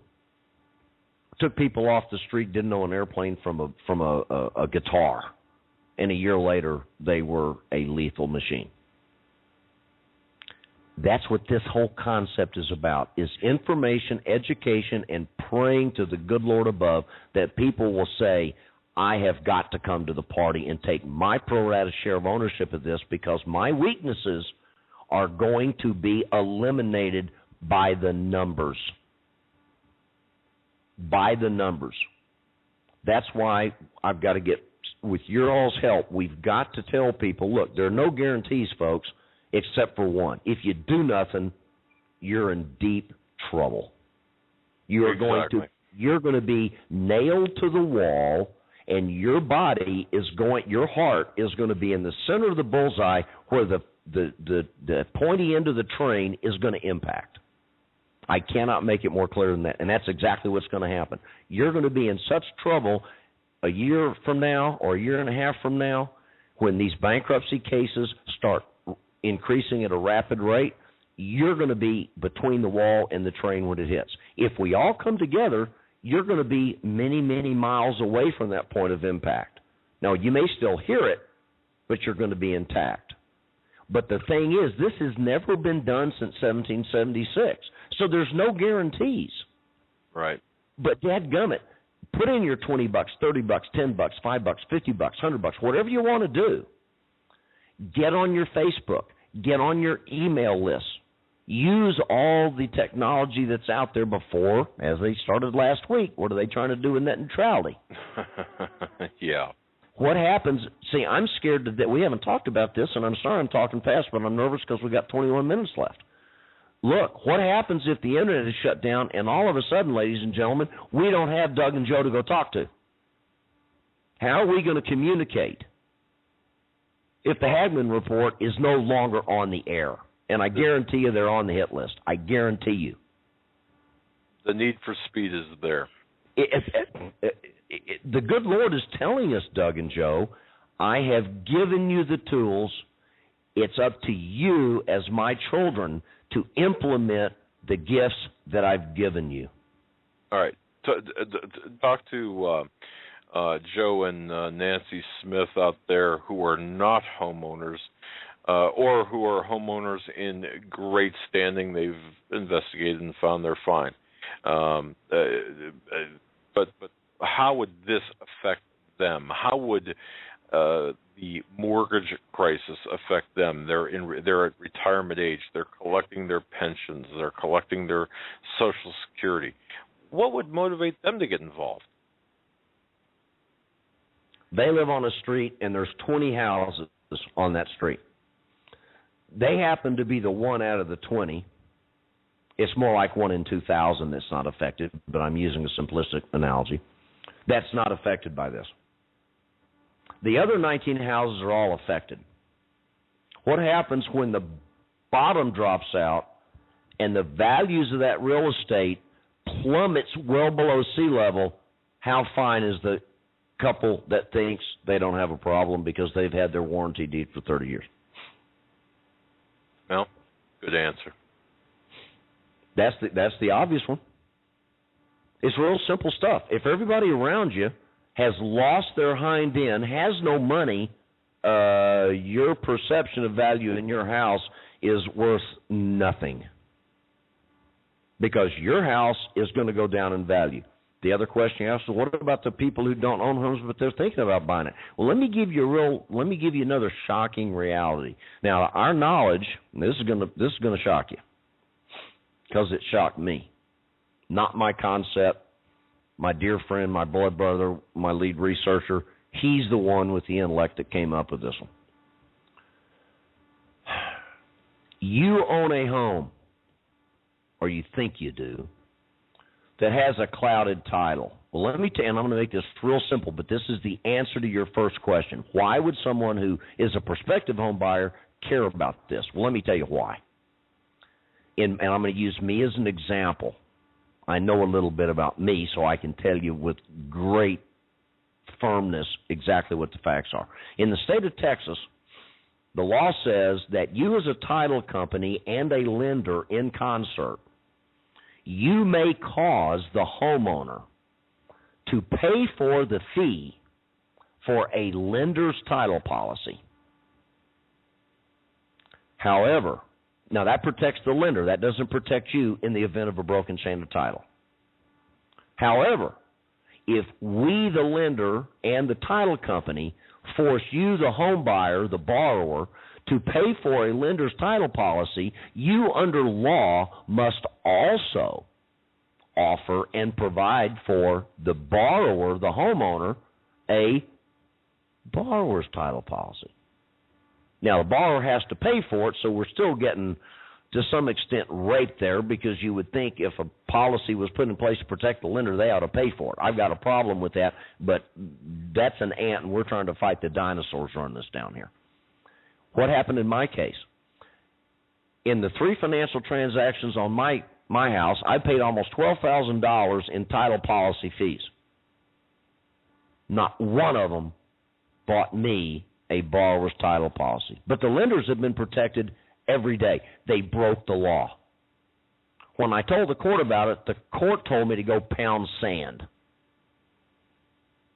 So I have a broken chain of title.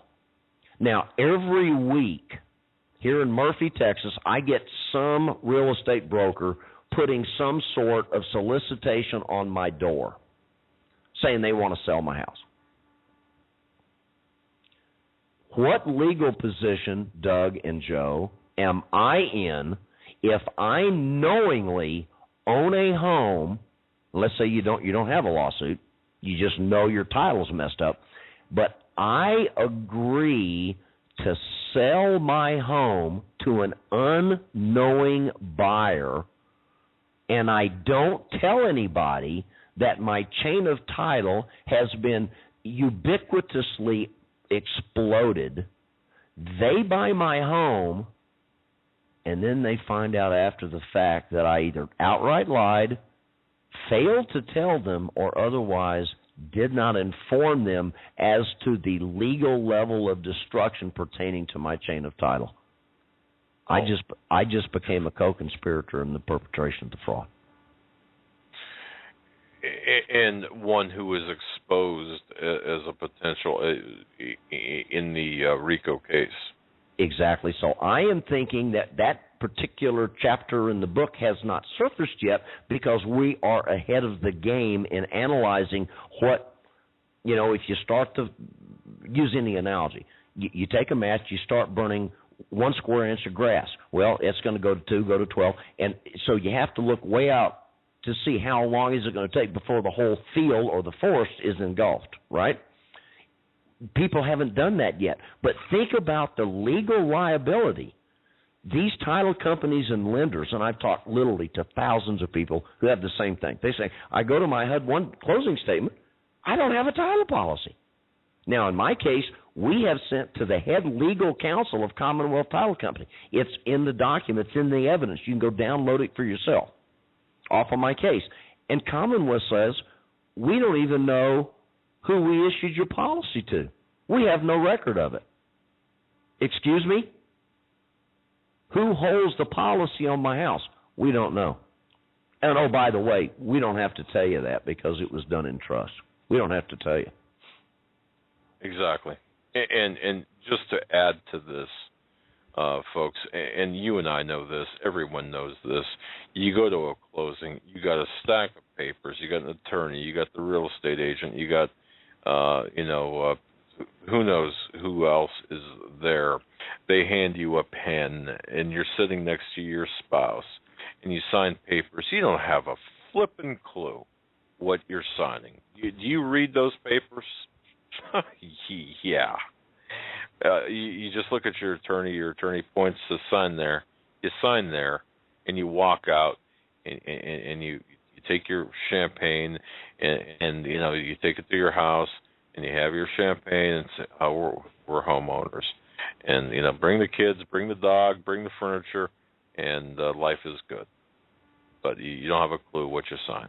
And think about this, Doug and Joe. You've got homeowners who may be afraid that they're in trouble. They are lethargic. They don't get off dead center. They don't get off the dime, and they don't get involved.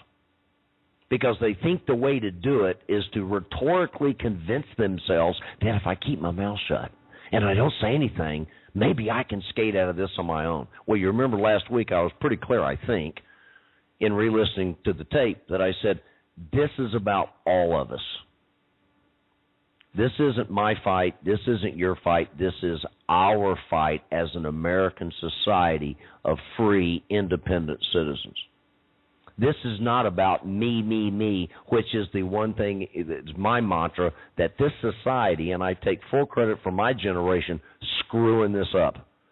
We've got to address the young people who are going to come along after us to try to solve this morass of a collection of problems.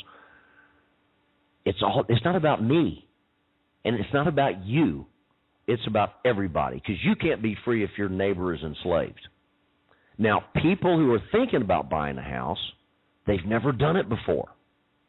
They need to get involved so that they can get access to all the documents which we're providing. We call it the PhD self-taught program for free. You can learn what's supposed to happen. You can see what has happened. You can follow the checklist and determine if any of these things happen, somebody's trying to illegally take advantage of me. Then we've got 280 pages, or 279, in the jurat affidavit, which goes into explicit detail on all of these issues. But why should we take your precious airtime to go down and cover in great detail all those things that are written? They can download it for free. It costs them nothing. Go read the stuff. Don't be afraid of learning. Turn off the dumb television and start protecting your family and your kids and your grandkids and the generations to come after you. Protect your family. Protect your family name. Protect your integrity. Protect your character. Do something. Now, if we all contribute 20, 30, 40 bucks, whatever the heck it is, we don't care. I don't care if it's $1. If everybody contributes a little bit, we've amassed now such a think tank. We're going to have tremendous accounting, we're going to have complete full disclosure, and we're going to have the money to be able to implement the millions of dollars worth of systems that we've paid for to put into place because somebody has to do it. I don't want any credit. I don't deserve any credit. It's not about credit. It's about the fact that we've got a problem, and dadgummit, somebody's got to do it. And because God got involved through the Hagmann report, all the people that we need to bring those other pieces of the puzzle together have shown up as an act of divine guidance as far as I am concerned. Because without this show and without the things that you guys have done, I would never be in a position to be able to talk straight and direct like I'm doing with the people, knowing that we've got the infrastructure support, and in the next very limited number of weeks, because we're in a time crunch, we've got to get this stuff out. We've got to get together by this summer. We've got to get moving, and we've got to get this stuff public so that we have a potential chance of affecting this upcoming election cycle. We've got to get this in the front face, right 2 inches away from the nose, like a baseball bat, old hickory bat. Senators, congressmen, if you don't start paying to this bat's going to hit you legally right in the nose. And we just can't, we don't have the time. We don't have the luxury of sitting back on our duffs and not doing anything. And if we all come together, I got a screwdriver, you got a ball peen, Joe's got pliers, now we can fix the carburetor on the car. And I already own the screwdriver, you already own your ball peen hammer, Joe's already got the pliers, so all we got to do is come together and do what our ancestors did. I got pigs, you got cows, Joe's got chickens. We barter it, we all come together, and we all survive. But if we don't do that now, may God help us all. How close are we, Greg, to finding law firms that will take this on, that have the capability or capabilities to take this huge endeavor on? We will have number one, many of them have already been identified and contacted.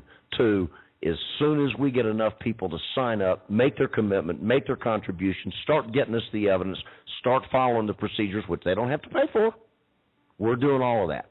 All they got to do is, monkey see, monkey do. Take out 5 forms, go down, put your name, your address, your contract number, answer the questions, and send them in to us. You're done. Then you become, and you have your own pro rata voice and vote in whether or not an individual law firm gets engaged on your specific case.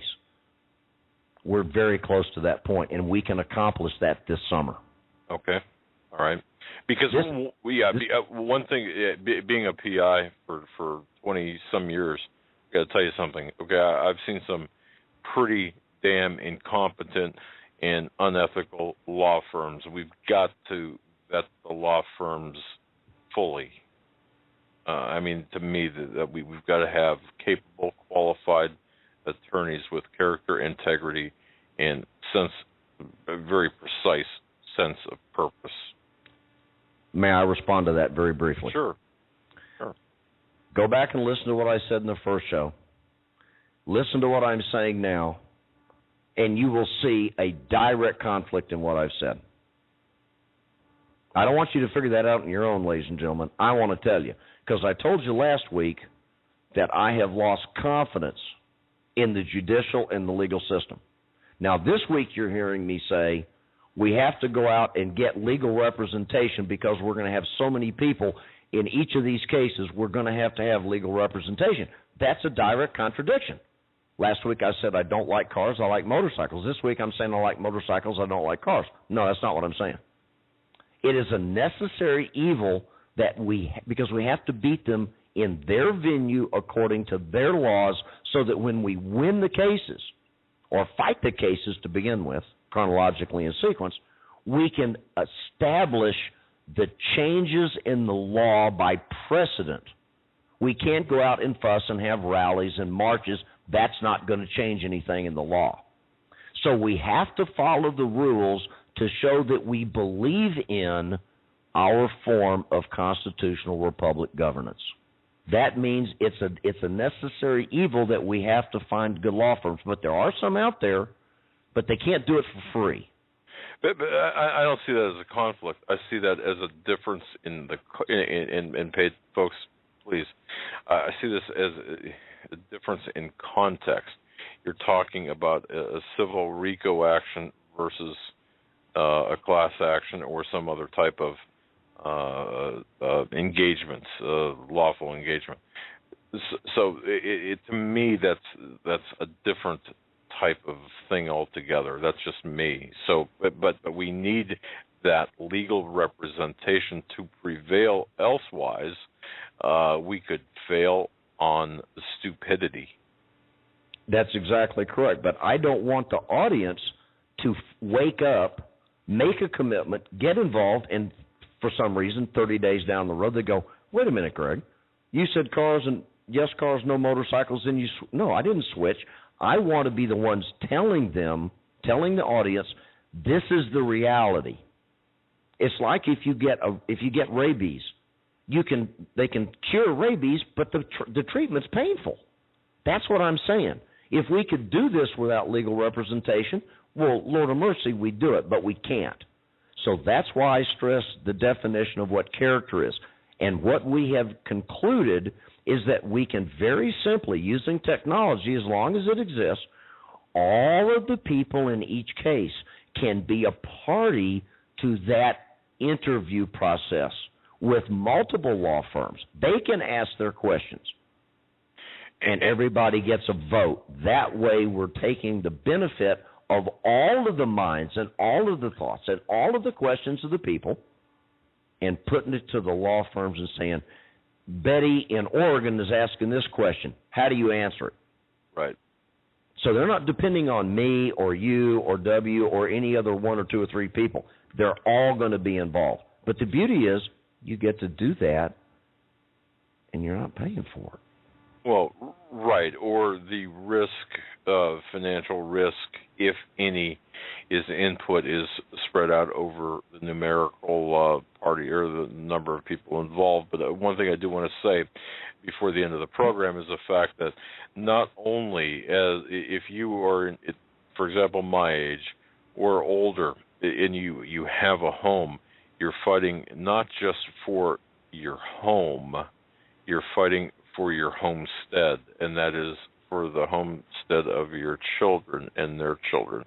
You're taking a stand that's going to last throughout time, and I think that's important for people to understand. I agree,